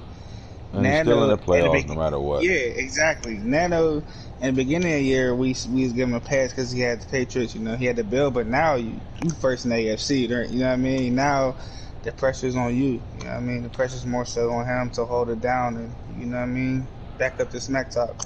No doubt. Booney, who you think got the most pressure? Nano trying to hold down the number 1 seed and win his division, or the Dolphins who, if he wins the division. If he loses, he's still in the playoffs? No, it's definitely Nano, man. Not even because of that, man. Nano need that first round bye in the playoffs. I think that's real big for Nano. If you don't get that first round bye, things can kind of get shaky for him in the first round. Yeah, again, to guarantee yourself to be waiting for the second round and seeing who you got to match up with is way better than sitting in that wild card round. Trust me, I know. Because as you can see, I'm the 3rd seed right now, and the 6th seed, guess who I play? The Browns. And that's a game that you would not want to be in, right? No way you want to play that type of game in a wild card round. 2 of the top tier teams got to play each other. Somebody's going to fuck home if that shit stay that way. All right. So now, when we talk about teams over here right now, we got both these guys are doing something special on offense. All right.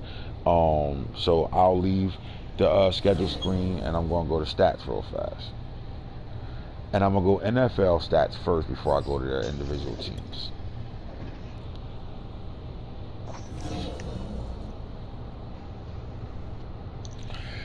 All right, we get over here to stats, and we're going to go right to the NFL and stop right there, and then we're going to go right to the run game right away. J.K. Dobbins is leading the league in rushing yards right now, first and foremost. J.K. Dobbins is 3rd on this list in carries right now.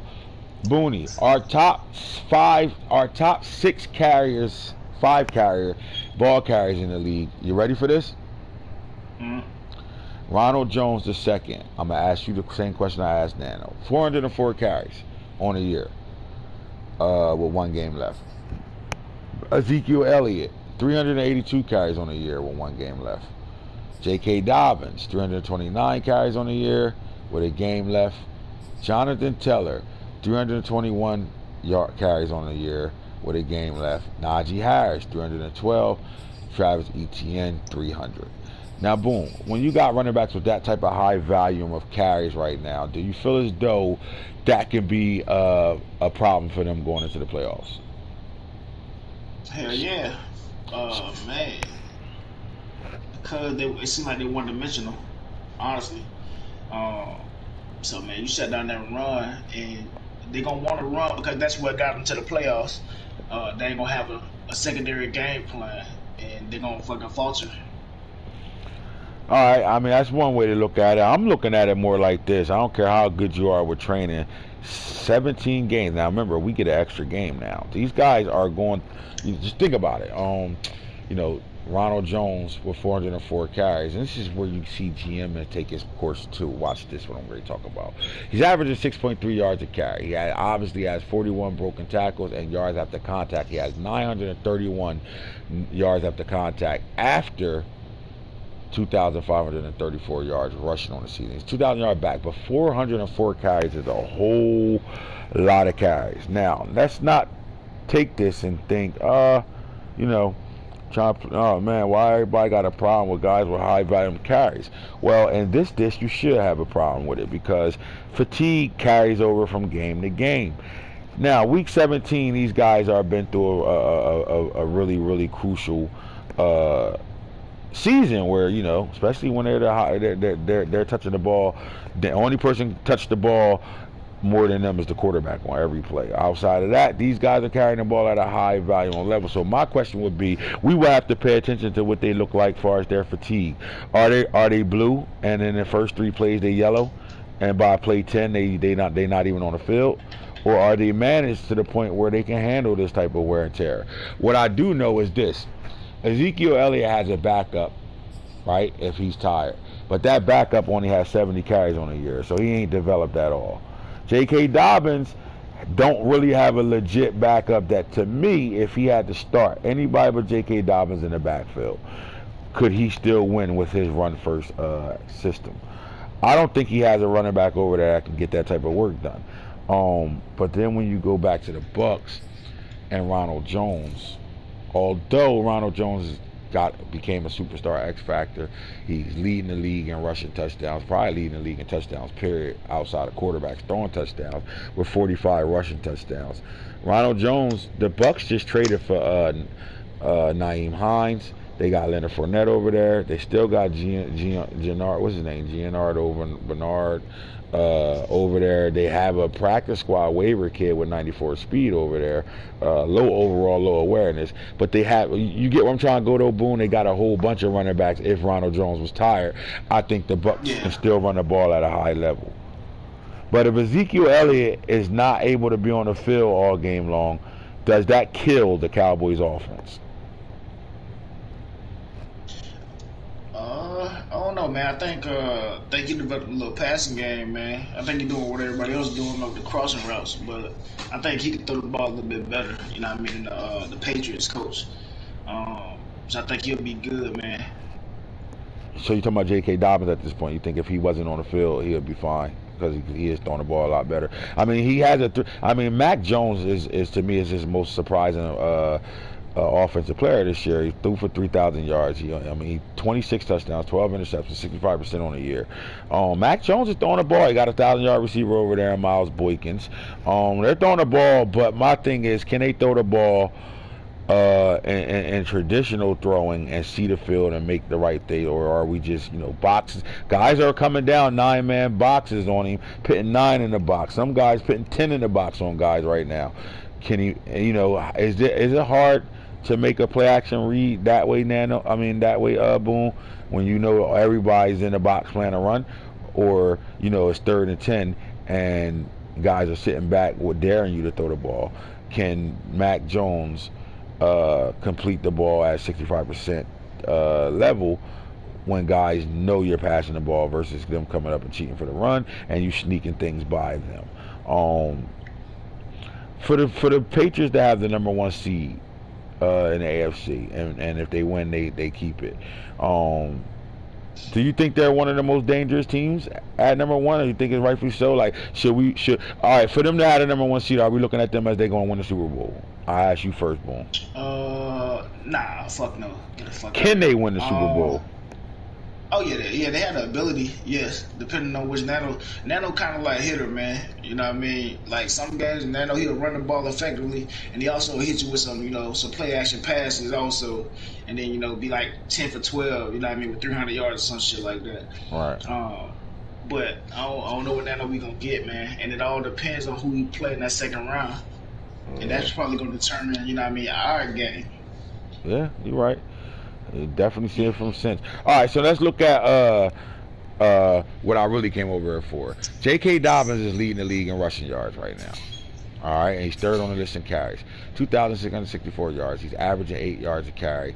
The man's averaging 166.5 yards a carry, a game, and he has 39 rushing touchdowns. Now, if it wasn't a player named Ronald Jones in this league, he'd be leading the league in touchdowns, running the ball. When I look at J.K. Dobbins, we got a guy that has third on the list in carries and doesn't have a fumble at all this year. So he's durable and he's not going to let the ball go. So you can rely on him. Very impressive. So when you're looking at a guy with the #1 rushing attack right now. Now, he probably doesn't have the #1 team rushing attack, but he has the #1 rushing attack, right? And with that guy having the #1 rushing attack, he comes into this Dolphins game where if you go back to their last game, which I will, when they first met up, J.K. Dobbins had a field day. But then you got the Patriots with that stout offensive line they got and a hell of a run game with a quarterback that's a rookie that can make some plays if he has to. I'm impressed with that, but when you look at their matchup, you got to go to what young Camden is doing on offense as well. Jalen Waddle, 92 catches, 2,569 yards. Jalen Waddle is averaging 27.9 yards a catch, 161 yards a catch. He has 40 touchdowns on the year. He has, Ronald Jones with 45 is super impressive, but then Jalen Waddle comes down and has 40 of them, and this guy has 2,500 yards, almost 2,600 yards receiving right now. Now, let's talk about that. That's impressive, but is it going to be easy to get that guy the ball in the game where you got a guy like Gilmore covering him versus Nano being able to just turn around and hand the ball off to J.K. Dobbins? Who do you feel as though have the advantage on offense, Craig? It's hard to say because like they're the same, just opposite. Like so, Nano will go into a running formations and then he'll hit you with play action and he'll run the ball. Camden will go in the passing formations, spread you out, and run the ball out the shotgun. Yeah. When he got you in nickel and dime packages. So it's like they're just opposite from each other, you know what I'm saying? Camden can pass the ball well, he'll go deep, he'll go to the running backs, he'll do crosses. I still think Nano's effectiveness to run the ball, he probably has the more, because when you run the ball, it's just that shit just drains other people, you know what I'm saying? That shit is annoying. Me playing Camden myself, like I just know he hates that run, and he really will put 10 in the box. So he'll put the whole team in the box, bro. So yeah. So when you I really love what you're saying right now. You're hitting it on the button right now, man. So I'm just gonna go to the Dolphins real fast. Now when you look at the Dolphins, they traded Tua about week 4. But they did not drop off. I think they're getting better play out of Teddy Bridgewater. 4,704 yards, 51 touchdowns, that's 27 INT, 60%. Like if you look at young Camden offense right now and defense, you will see why he's playing at a high level right now. And that we probably should be looking at him in the AFC as a guy that should be one of the most scariest teams over there. Come on, bro. This guy threw 51 touchdowns with Teddy Bridgewater. He ain't even played for him for the first 4 or 5 games. 27 INT, 60% right now. He averaged 313.6 yards a catch. Jalen Waddle is just fast, bro. Any of these when I showed y'all the stats, and I go to NFL, the top receivers in the league are all guys that's 96 speed or above. And when they running, this game allows you to use your speed now. Simple as that. So they running by guys. Completely running by guys, right? Just run by.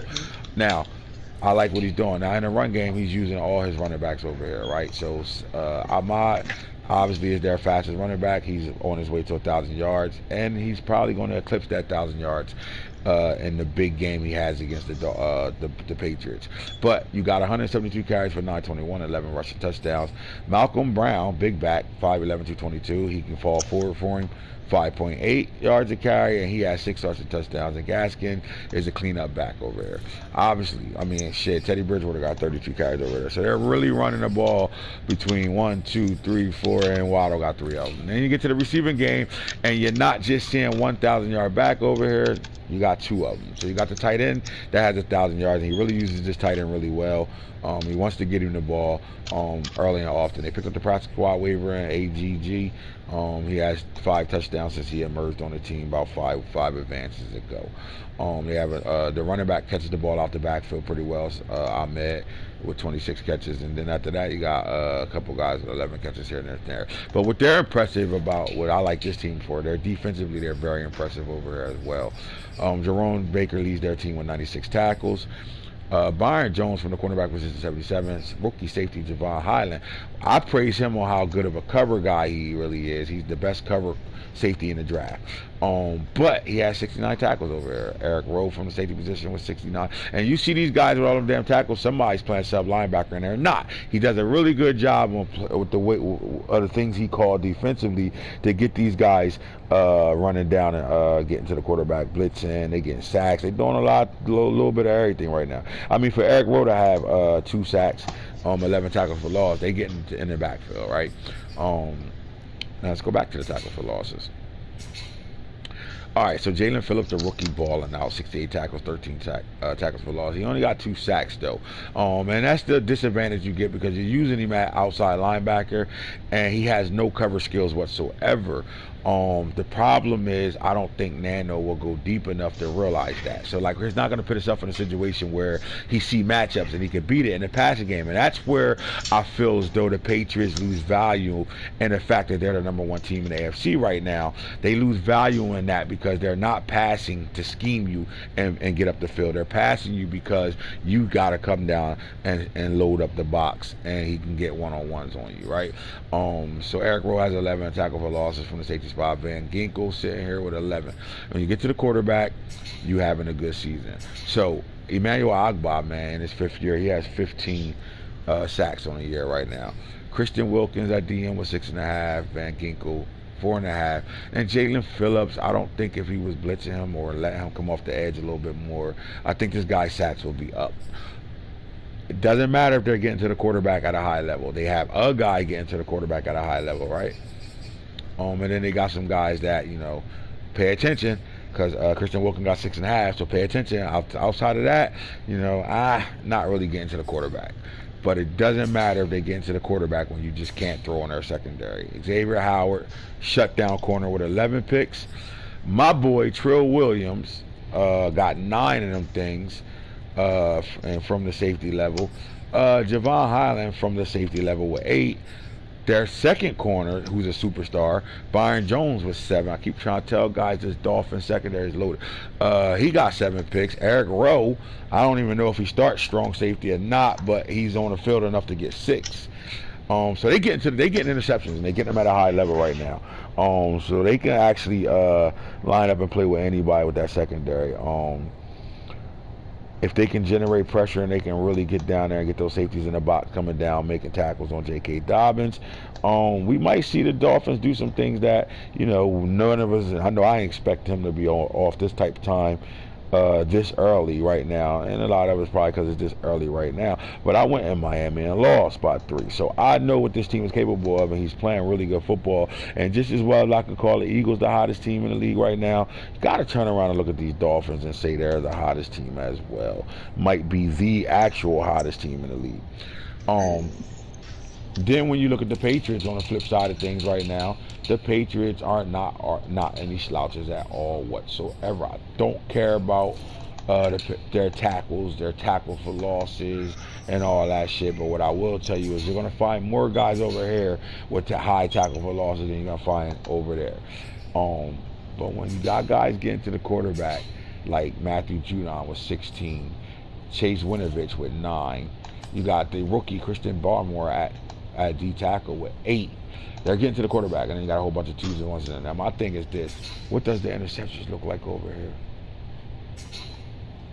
All right, so you got Gilmore with 7, linebacker Grown with 6. You got another rookie, Joshua Bledsoe, with 6, and then you got old man Devin with 5. So they're getting turnovers as well too. I like the matchup offensively and defensively. I think the Patriots defense really matches up well with the Dolphins offense, and I think the Dolphins defense does the Dolphins front 7 match up with the Patriots run game, that offensive line in their running game? I think Nano has the advantage there. I think the Patriots have one of the top 5 offensive lines in the league. When you start the franchise period, they have a really good offensive line, and then they get J.K. Dobbins over there, who's leading the league in rushing yards right now and a high value of touchdown. I do think that the Patriots offensive line and the running back is better than the Dolphins front 7. And can the Dolphins? Let me ask you, Craig. Do you think the Dolphins can force Nano into passing situations?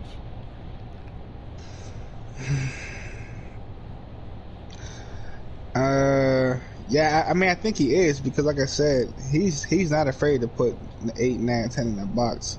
So there is times where J.K. Dobbins is going to go for, hit the line of scrimmage or maybe 1 yard instead of the 4 or 5 or the 10 yards he's used to getting on run plays. So he's going to force him to pass.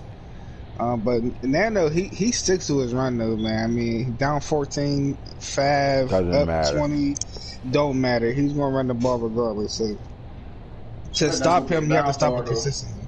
Yeah, again, I mean, it's definitely a downfall at times, though, like you said. No, it is.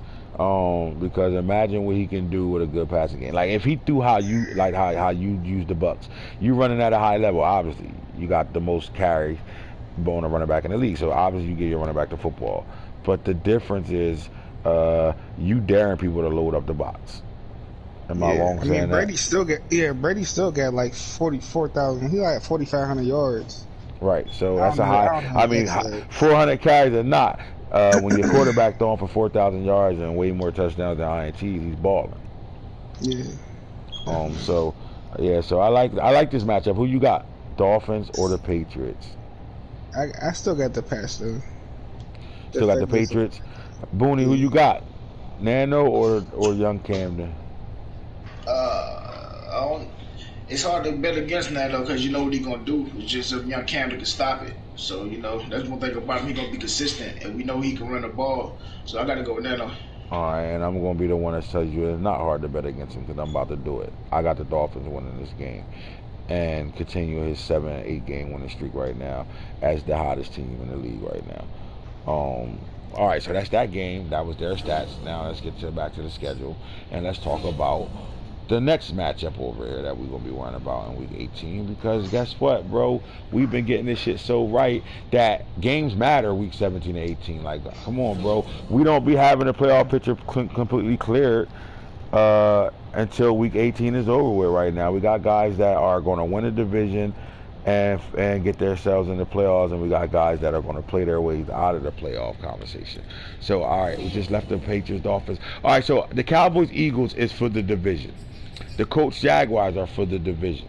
The Patriots, Dolphins are for the division. Out of those 3 games, what is the game of the week that we need to post everywhere, Boom? I don't know. That's tough, man. I still say Patriots Dolphins game is a bigger game. Only for Nano though. I like that game. I really like that game. I really want to, I really like that game. But I think the Eagles and the Cowboys are the game of the week, bro. That's my choice too. The Eagles and the Cowboys. I think the Eagles and the Cowboys are really the game of the week, bro. Like where you like, oh my God, this is a must-see game. Like where you got to watch this from start to finish. You know what I'm saying? Because I just think, and I don't just think it's because of those two. I think it's because of their division as a whole and what they've all been doing over there, and that's the most like that division's off the hook. Ours is about to be the same way this season when circle ball play, but right now they have 4 guys over there that can win their division any year. So I don't really ever see where it's going to be like, oh, y'all won that shit 4 straight times in a row.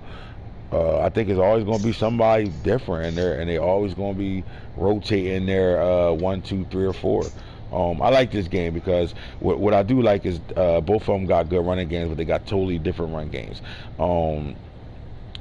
Snake got, Ezekiel Elliott, and he's going to give him 30 carries.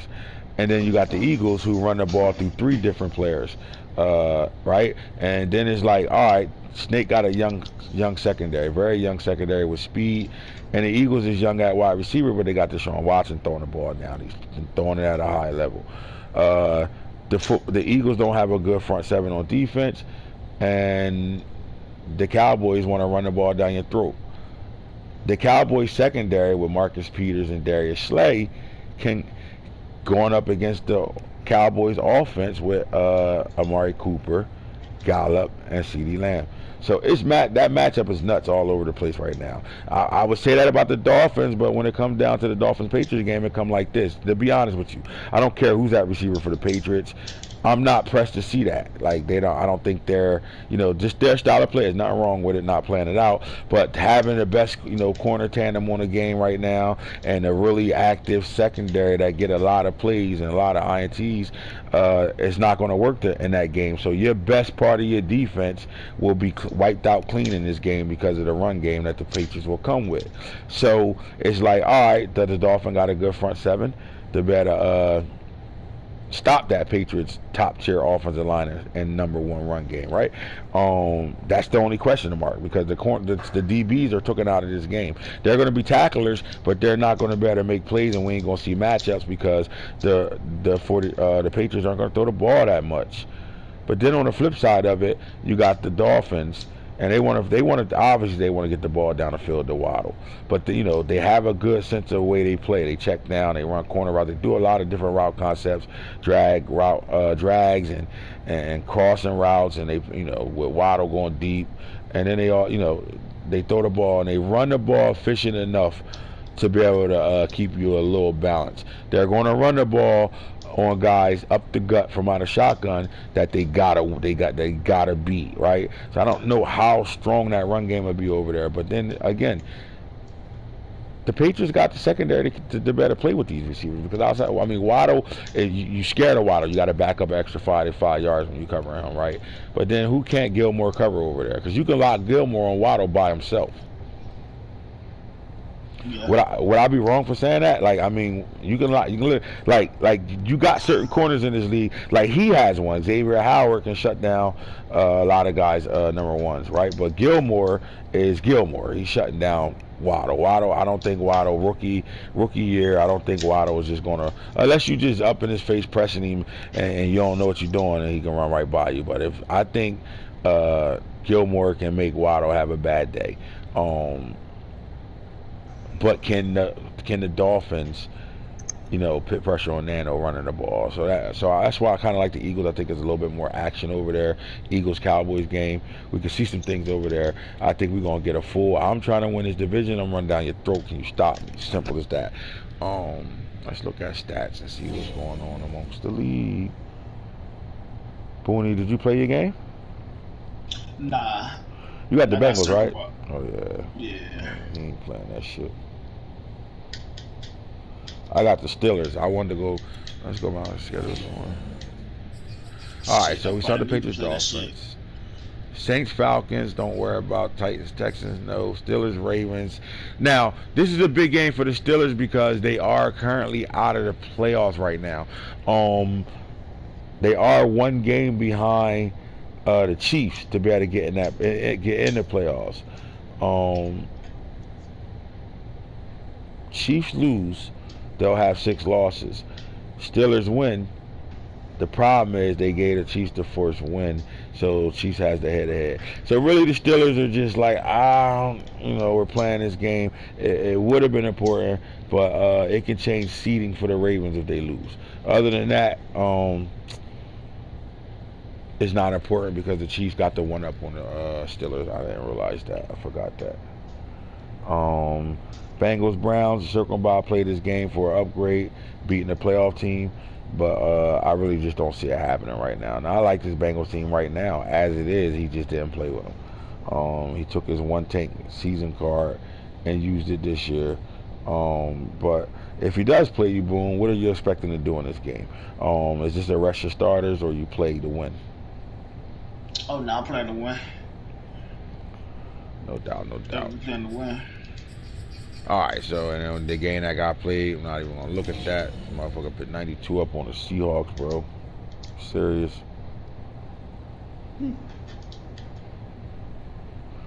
But what I will go look at is we're down here, so let's get back to it for real.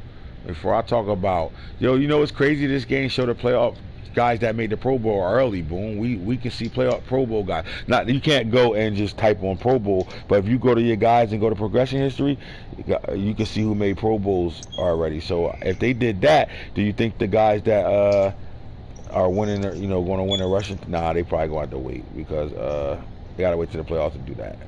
Because as long as guys are playing the game, stats count. Yeah. All right, so let's get back to stats and awards again. Now, I want to take a look at the league. I don't care about who's playing who. I want to take a look at the league. So here we go. NFL. And let's talk about our top passers in the league. Kyler Murray. Craig, I need you right now. Kyler Murray, 6,855 yards passing. 81 touchdowns. 46 interceptions. He has 64% completion. And he has 4. I mean, that 81 touchdowns makes that 46 interceptions don't even look like it's bad. Real shit. That shit crazy. He's averaging 403.2 yards a game throwing the ball. His quarterback has 111.5 QB rating, and yards per attempt 12 yards, and longest play 86, and he's been sacked 20 times. All right, Craig. I just read you Kyler Murray numbers. Talk to me. I don't know how he got an arm still. Right. It's the same way you talk about these niggas running shit. Yeah, bro, that nigga passing. I mean, literally, I mean, I just don't know. I don't know against some of the good teams if you could just line up and pass like that and throw interceptions like that, and you know what I mean. And think shit gonna be sweet. You're gonna win all your games. Like I think if he come into it's no way. All right, so here go a question for you, Boone. Falk is literally running the ball 6 times a game, if that. And because he's getting somewhere between 6 to 10 runs a game, Kyler is probably getting 4 of those carries. That means the running backs are non-existent for the Arizona Cardinals right now. Nano, could you help me out and tell me who their leading carriers are, how many carries their running backs got? So, Boone, I ask you this question. Falk goes into the playoffs with this I could throw on anybody, throw first attitude, and don't have no run game. Is he going to have an early exit in these playoffs? Yeah, I think he will. If he, then again, it depends on who's over there in the NFC that could, stop the pass. That's the question. His leading rusher is Kyler Murray. How many carries? 71 carries, 527 yards, 2 touchdowns. Who's the next rusher? What running back is next? Justice Hill, 52 attempts, 384 yards, 4 touchdowns. All right, so again. Wait, sorry. Attempts-wise, Chase Edmonds has 77. But how many yards Chase Edmonds got? Hill, 362, 4 touchdowns. All right, so boom, him reading off these numbers, do you find that a problem going into these playoffs? Running backs aren't getting carries over there.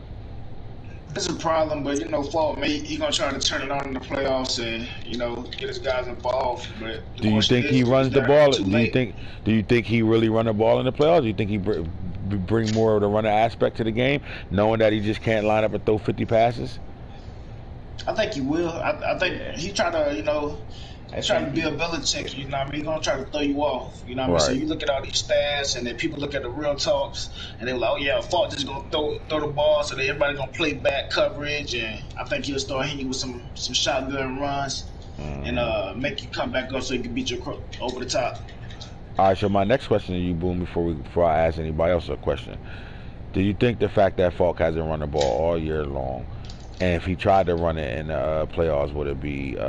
It's not going to be effective for him. Like he's like it's going to backfire. Meaning, like you're not going to better just turn the run on when your team ain't used to running the ball at all. Especially with one of the worst offensive lines in the league.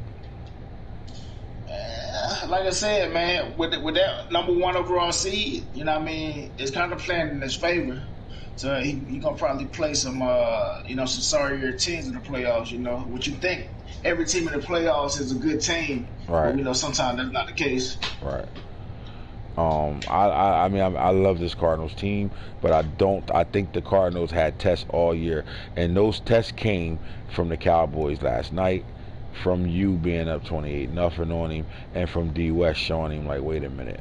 And the problem is, I just think they haven't balanced themselves out enough yet with the run game. And you're not gonna. And when you get to even though you're sitting home on a bye, when you get to the divisional round, you're not gonna get. You're getting somebody. You're gonna play somebody next to somebody, and I just think if he can't, I just think if he can't, I just can't see it. I think he needs to figure out some running, and I do think he will bring it to the table in the playoffs. But is it going to be too late? Is my biggest question, I guess. But Kyler Murray is really going to come into next season as one of the best pocket passers in the league because he turned him into that. Although he is leading the team in rushing yards right now. It's very impressive though to have 6,000, almost 7,000 passing yards right now. Whether you playing all humans, a couple computer games, it doesn't matter. To have those numbers is fucking nuts. Lamar Jackson with 5,982 passing yards, 59 touchdowns, 36 interceptions. 65%. He brought his percentage up from 61 to 65. Second on the list, Patrick Mahomes sitting at 5,546. 55 touchdowns, 27 interceptions. I'm not going to count Herbert. Teddy Bridgewater, 51 touchdowns, 27 picks, 4,704 yards. Josh Allen, 4,662 yards, 41 touchdowns, 32 INTs. Joe Burrow, not going to talk about him. Tom Brady. So when you got a guy that got 404 carries, his quarterback. Now, so let's talk about that, Boom.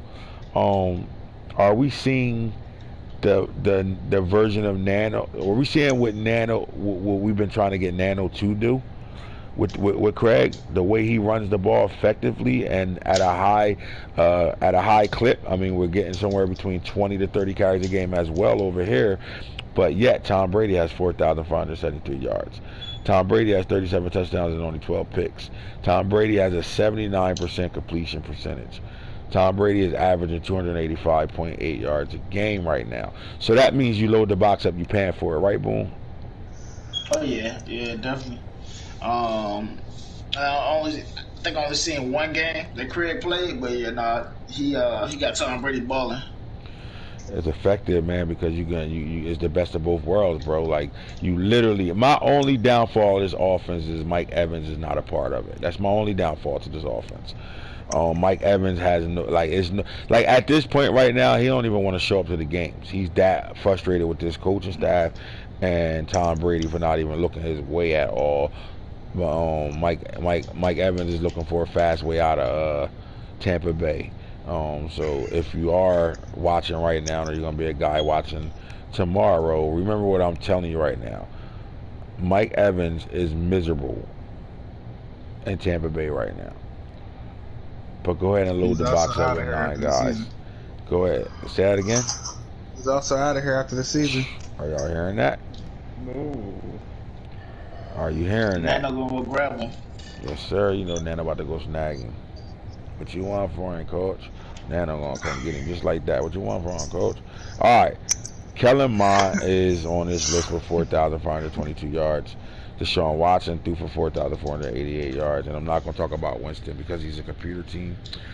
All right, so when you look at touchdowns, I did talk about a lot of touchdowns. Obviously, Kyler Murray is light years ahead of everybody, 81. Lamar's with 59. Patrick Mahomes with 55. Teddy Bridgewater with 51. Josh Allen with 41. Then there's Baker Mayfield with 39. So, boom. Baker Mayfield has been somewhere between top 10 as a passer, touchdowns and everything in the passing game with Nick Chubb over there. Let me ask you this. Is Baker Mayfield the guy? Is he your franchise quarterback? Nah, man. He's just here for right now. All right. So with that being said, do you feel as though Baker Mayfield can hold you back to winning year 1 Super Bowl? He definitely got me back, man. If the running game's not working for me, he could definitely hold me back, man. I don't feel like I could depend on Baker alone to win me a game. With that being said, he has a 66% completion percentage. Let me ask you that: is this because his coach and the scheme that his percentage is that high, and you're not really asking him to do much in the passing game? You kind of cut the field in half for him. Yeah, man. But his interceptions, you know, what I mean, it contributes to just the player that he is. You know, he's kind of like Brett Favre, the gunslinger, but he's not there yet. All right, so 39 touchdowns to his 35 INTs right now, 261.8 yards a game. But he's 4,000 yards. And Baker has weapons around him too. So at the end of the day, he got the receivers that can make plays for him as well. So all right, so Baker's on here. Kellen Ma, I said that Tom Brady Tua Tagovailoa. I love the fact that Tua started off as a Dolphin and then went to the Broncos, and he still is a 4,000-yard passer. I'm a little worried about the 36. I'll ask you this, Boone. With the emergence of Javonte Williams, the running back over there, because at one point the Broncos was all pass. They had no type of run game whatsoever, and then they started to get a ball to the rookie late down the season. The next thing you know, this guy is starting to come out of games with 130, 140 yards, 4 touchdowns, things like that. Tua Tagovailoa, he traded for him. He has 36 touchdowns, 33 interceptions. My question is this: the Broncos went and got them their quarterback. I don't know if this is going to be their franchise quarterback, but I think if you traded for him and gave up what you gave up, maybe you got to see it out right now. Do you trust Tua to have Jimbo winning and going deep in the playoffs?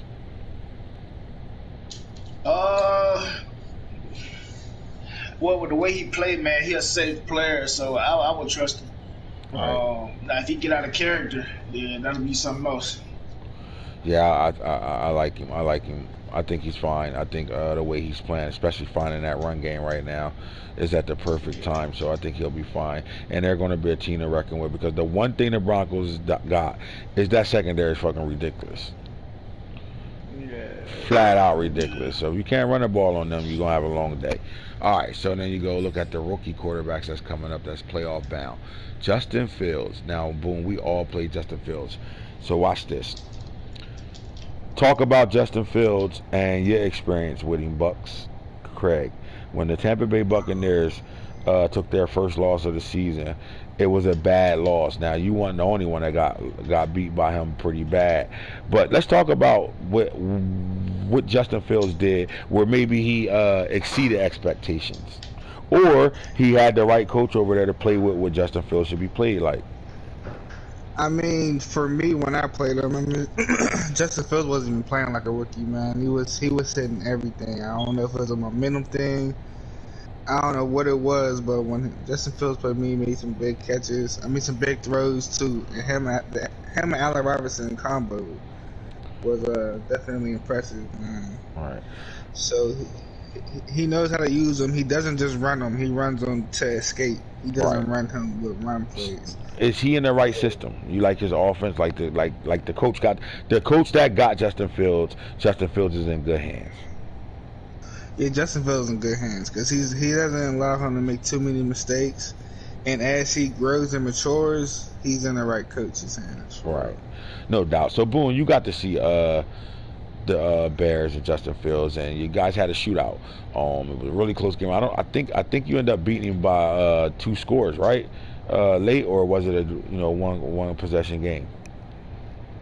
Do you remember I think or not? It was like 2 scores, but no, it was 1 possession. It was 7 points.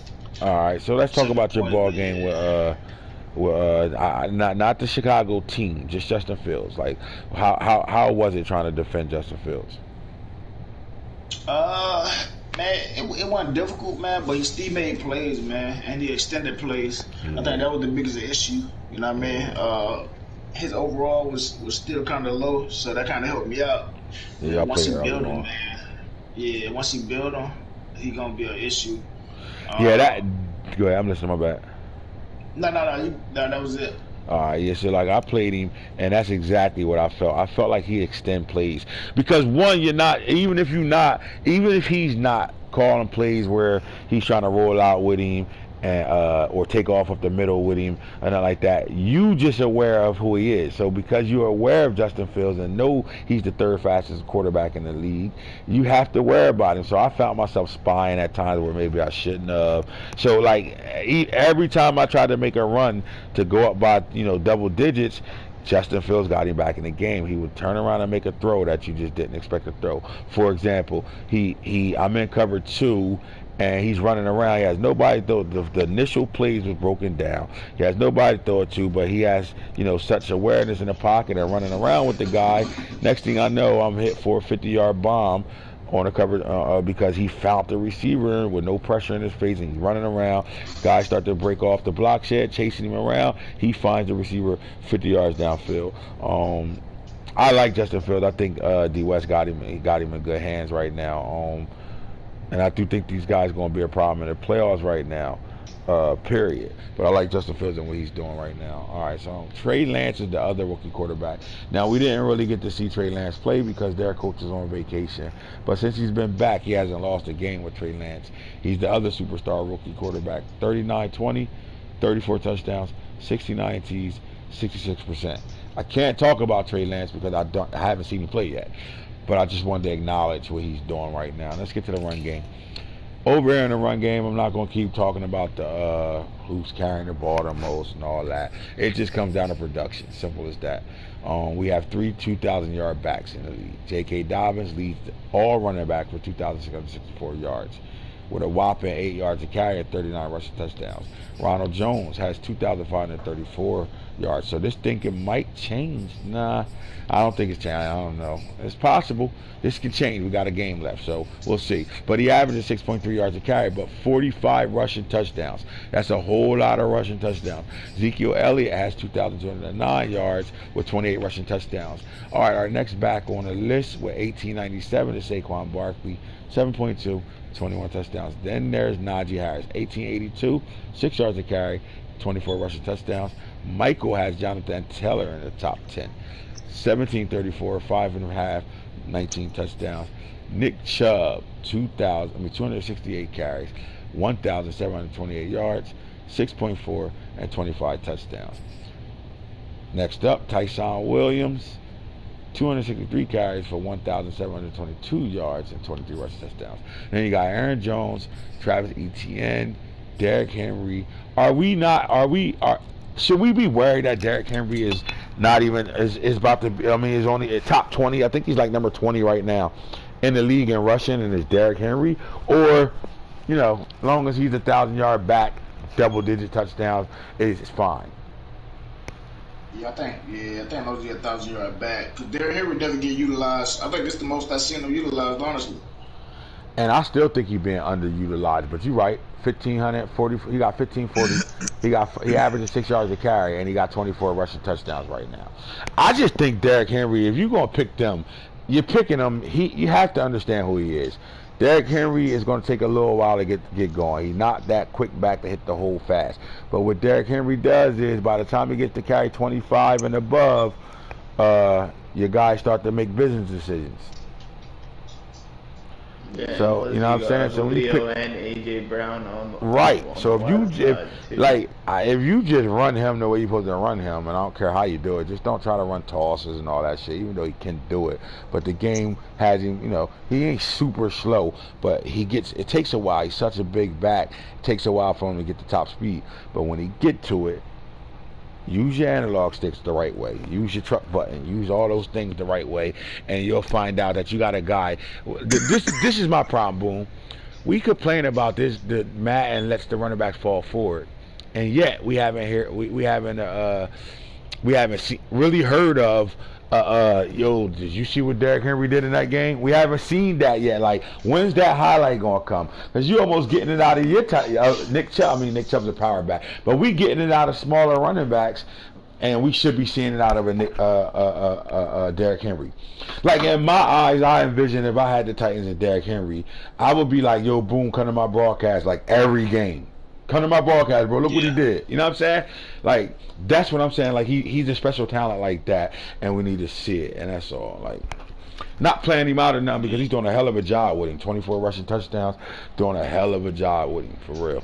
All right, so you got Cam Akers, came out of nowhere, 14-12. I ain't really going to keep going. I mean, Antonio Gibson, I like what he was doing on the season. And then I'm impressed with D. West is doing with David Montgomery. Not just the yards. For 88 speed running back to have 24 rushing touchdowns right now is pretty impressive. All right, the receivers. I told y'all, all the receivers that's in the top are 96 speed or above. All right, Jalen Waddle, there's no, beep, beep, back up.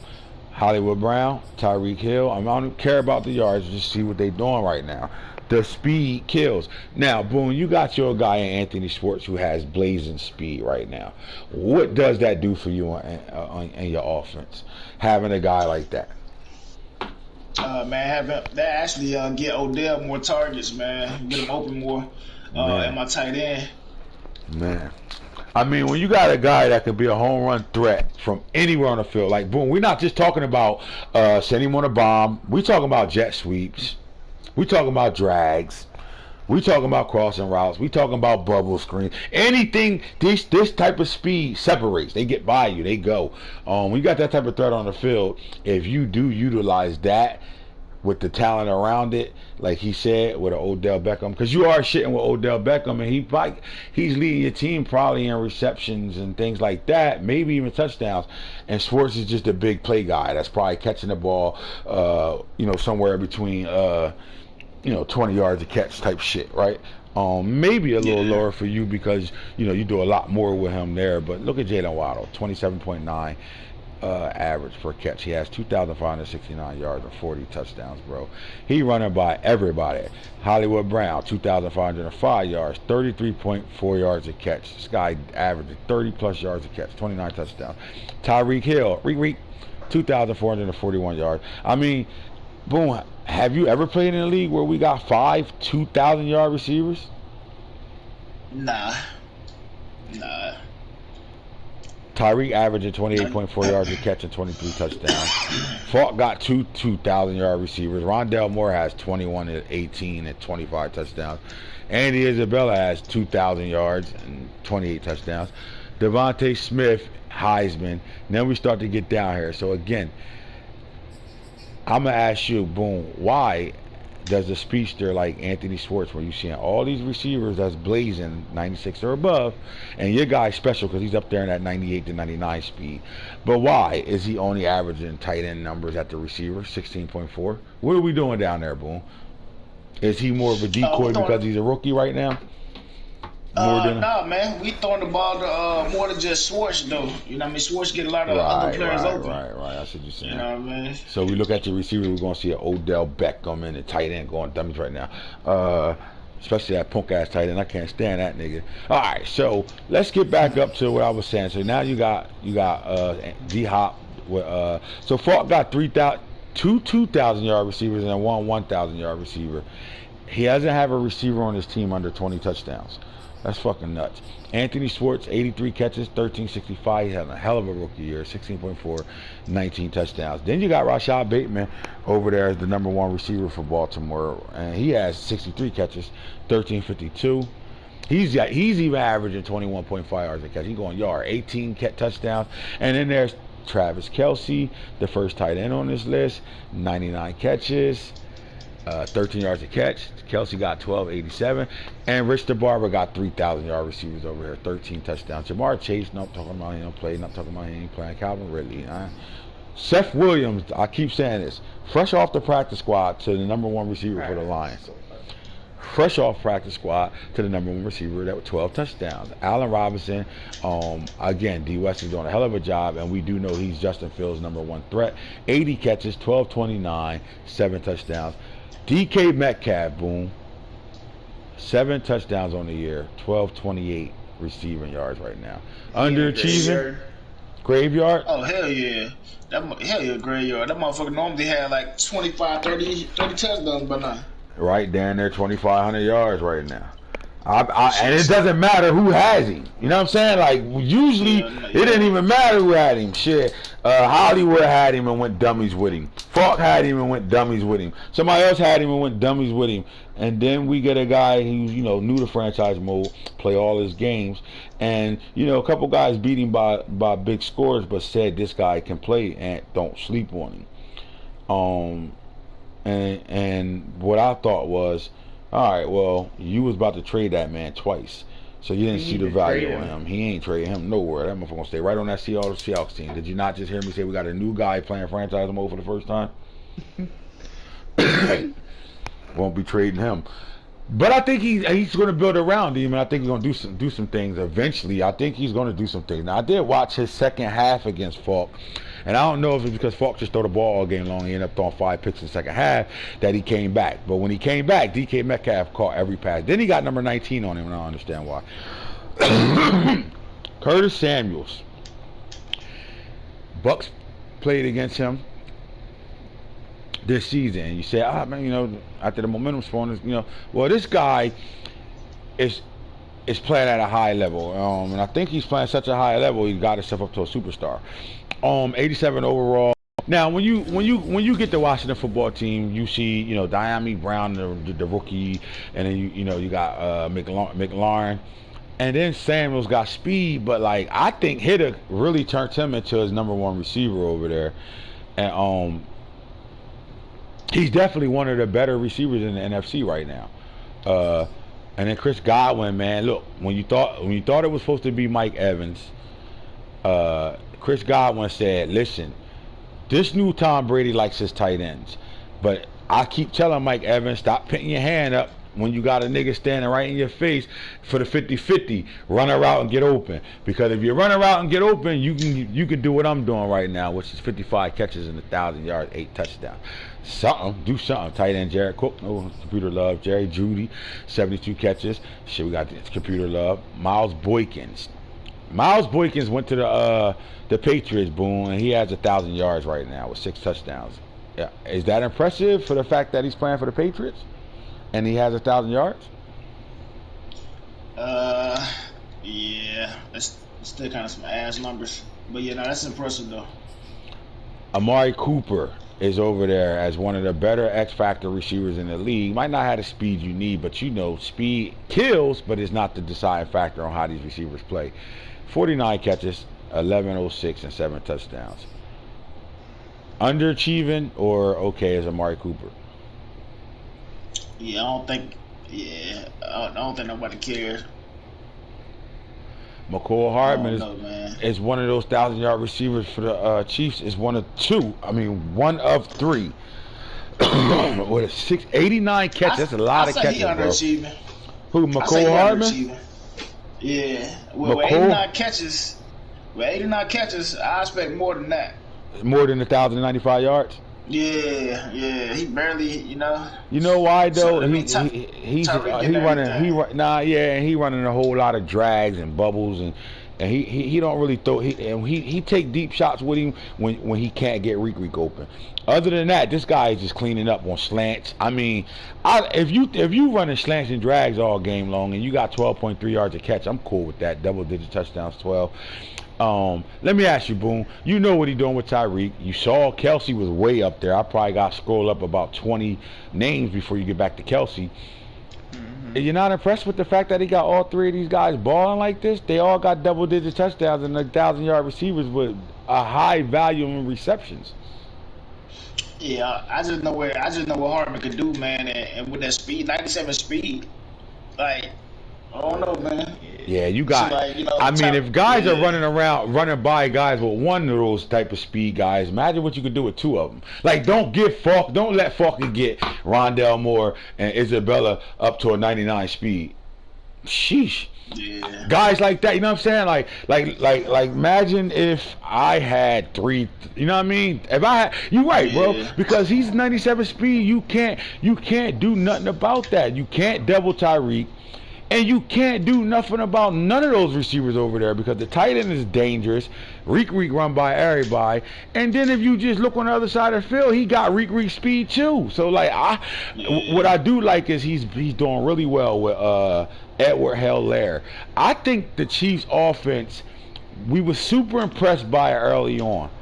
And then it's just been a drop off, like, because he ain't winning at a high value that he was winning. He wasn't taking us through the ringer because everybody that played him was blowing him out in the beginning because they don't got a defense, right? And then he comes screaming back because of those weapons. Just think about it, Boom. Week 1, you was up 21-0 on him and ended up playing a dogfight game because of how Reek and them are over there. Those weapons. He didn't run to get back in the game. He threw the ball. I had him week 2. I had him by 17, and all the way up into the fourth quarter, it took me to the fourth to separate from a 6-point win to end up putting up 52 on him. But turnovers happen. He's doing a good job with this offense. I think his defense is so bad that he can't make a mistake on offense, if that makes sense. What about you? Oh no, that's accurate though, man. That's accurate. It's just, even if he do make a mistake on offense, man, like, man, no matter if you playing deep coverage or whatever, man, he running by everybody. Right. That shit don't matter, bro. You watch Max go up on him by 2 scores, and then next play later, next offense later, Reek. Then he get to stop and come right back out and fake like he gonna go yard with Reek and sent Hardman up the seam. Hardman, bomb, right back in it. Stephon Diggs got 66 catches on the year, Boom. He got 1,078 yards and 7 touchdowns. Underachiever? I don't know, because he ain't got that lightning speed. Well, yeah. I expect him to get more touchdowns in the red zone, but it depends on if he actually makes it to the red zone. But yeah, but then when you say that's 93 speed, 94 excel, so but 99s across the board, damn near everywhere else. Yeah. You know what I'm saying? Like, you got Josh Allen, my boy. Like, that guy got a cannon. Throw the ball to him. And if I went through his stats, I remember, but like week 6 we was doing a real talk, and he barely had a catch. I think he had like 5 catches in week 6. Then he heard me cussing him out, and then he got him involved. Started using him now. So all right, that's your receivers, bro. I'm not going to do defenses. I'm not going to do that tonight. We'll get into it tomorrow. Do you sit him in this last game? Sit who? What's up, bro? You talking about sitting starters?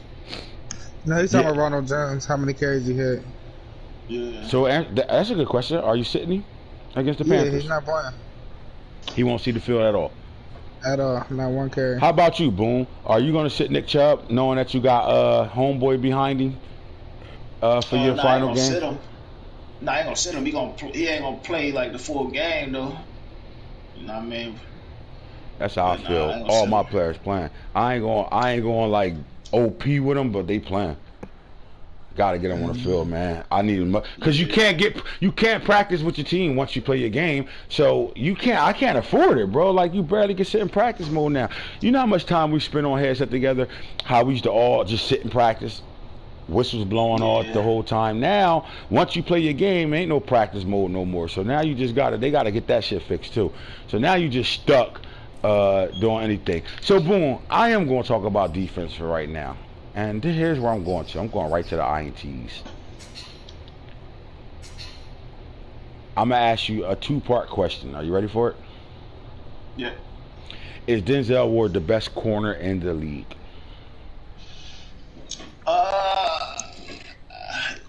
Yeah, I think he's the best man-to-man corner. Now, is he the best corner in the league without an ability? Like, remember, he's only on star. Oh yeah, hands down. Hands down.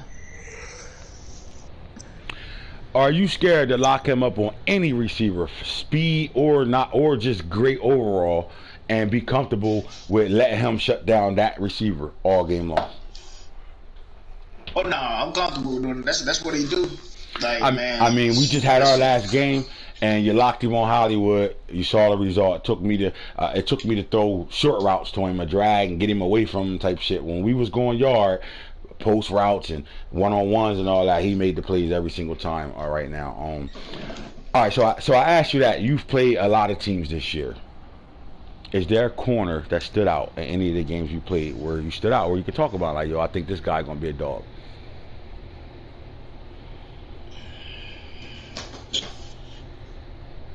Nah, I think Gilmore got a pick on me. That's it. But nah, no young corners that I can remember. Not saying that it didn't happen. Then yeah, hard. That's a hard question. I get it. All right. So who that? Jerry Jacobs from Arkansas, the safety rookie, has 13 on the year right now. Buda Baker from the strong safety position has 12. Tre'Davious White, the first corner on the board with 12. Xavier Howard, the first shutdown corner on the board. I think Tre'Davious White has an ability too. X Factor. So second. I'm sorry. So our X Factor corners, 2 of them sitting right there with 11.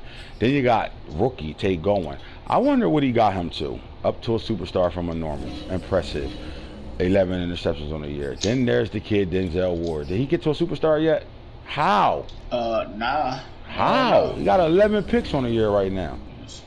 Then you got a guy that, you know, none of us really would. I would like, if I gotta go up against Sean Murphy Bunting, I'm not expecting him to be the guy that got 10 picks for this Bucks team. But he balling right now. He's trying to put his name in the pot. Like, don't mention top corners without mentioning me. Isaiah Simmons, the man in the middle, with 10 INTs. Jair Alexander, another shutdown corner with 9. It's funny how we see all the superstar and shutdown corners up there. And then you get to Denzel Ward. That's why I asked that question specifically. The guy is a star, and he's shutting down X Factor receivers right now. All right, Jair Alexander has 9, and Eric Stokes, man, a rookie, the fastest rookie cornerback in the league, with 9 picks as well. He's playing really well for the Green Bay Packers. And Harold Burger schemes him in situations where he's really good, bro. He got me. I had him on a post by 5 yards. That speed caught right up to that post, picked that shit off, told me not so fast, my friend. Darius Slade Jr. I think he did ball against me. He stole the ball against me. Yeah, he be having him ball. Yep, you're right. I did watch that game. You're right. Darius Slade Jr. has 9 INTs on the year right now for the Eagles, and he's in his 8th season right now, and all he do is still play at a high level. Carlton Davis III is another one of them Bucks players that's playing at a high level with 9 picks. Micah Hyde, the safety, the veteran with 8 years in, 9 picks. And I thought you was going to say Sean Wade, that you brought back from the Patriots back to the Ravens with 9 INTs on the year right now. I thought you would say him.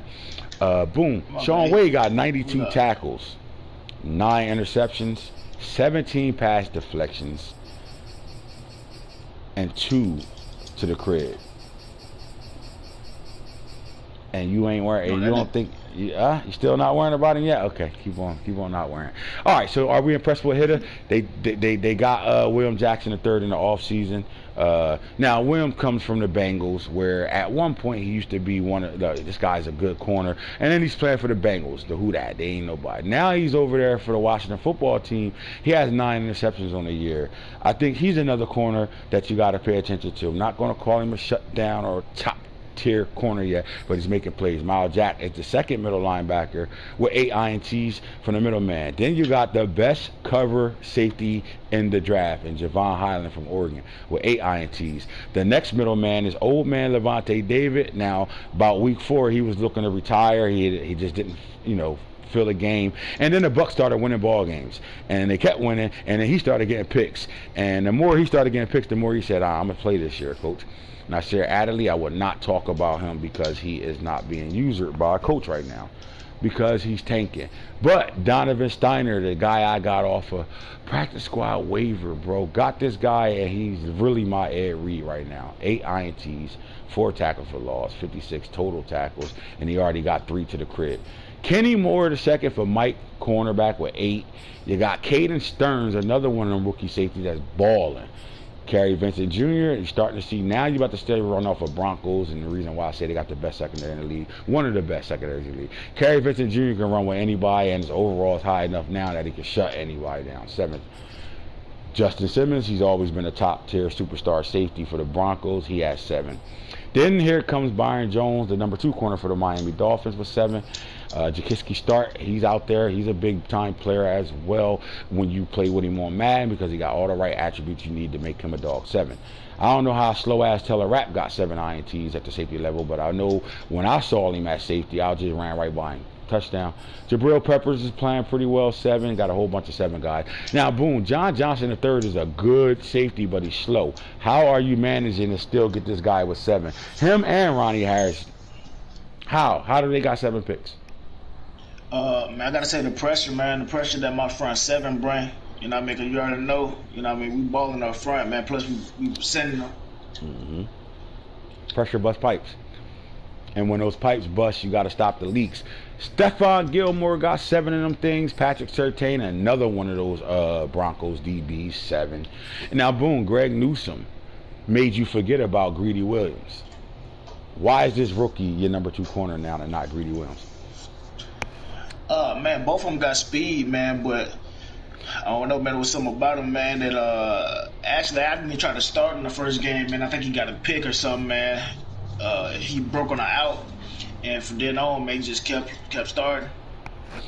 Yeah, I like Greg Newsome, man. He was one of the top corners in the draft. See, the problem with Greg Newsome is this. When you play for Northwestern, you win once in a while. You know, they usually win when they got that 5th-year senior class in, right? But Greg Newsome was one of those guys that just went to Northwestern. Why? I don't know. But he was a top guy coming out of high school. And he played at a top level the entire time for Northwestern. But Northwestern didn't go to bowl games or nothing like that. So until he got to his pro day, nobody really spoke on him. Only the guys that really do the analyst shit when it comes down to these rookies coming in. They knew he was a dog. I had him graded as a top 5 corner in our draft. And he has 7 INTs as well right now.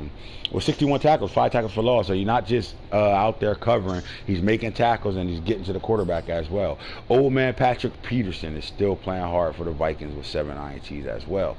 Then you got the Dark Knight, Mr. Hitstick, Deshaun Elliott with 6 of them things. And I'm not going to keep going down all these 6s. But that's where I want to leave it all with. Listen, man, if you got up early this morning on your way to work and you've been watching this, and if you've been on since we got on, this is what we do, bro.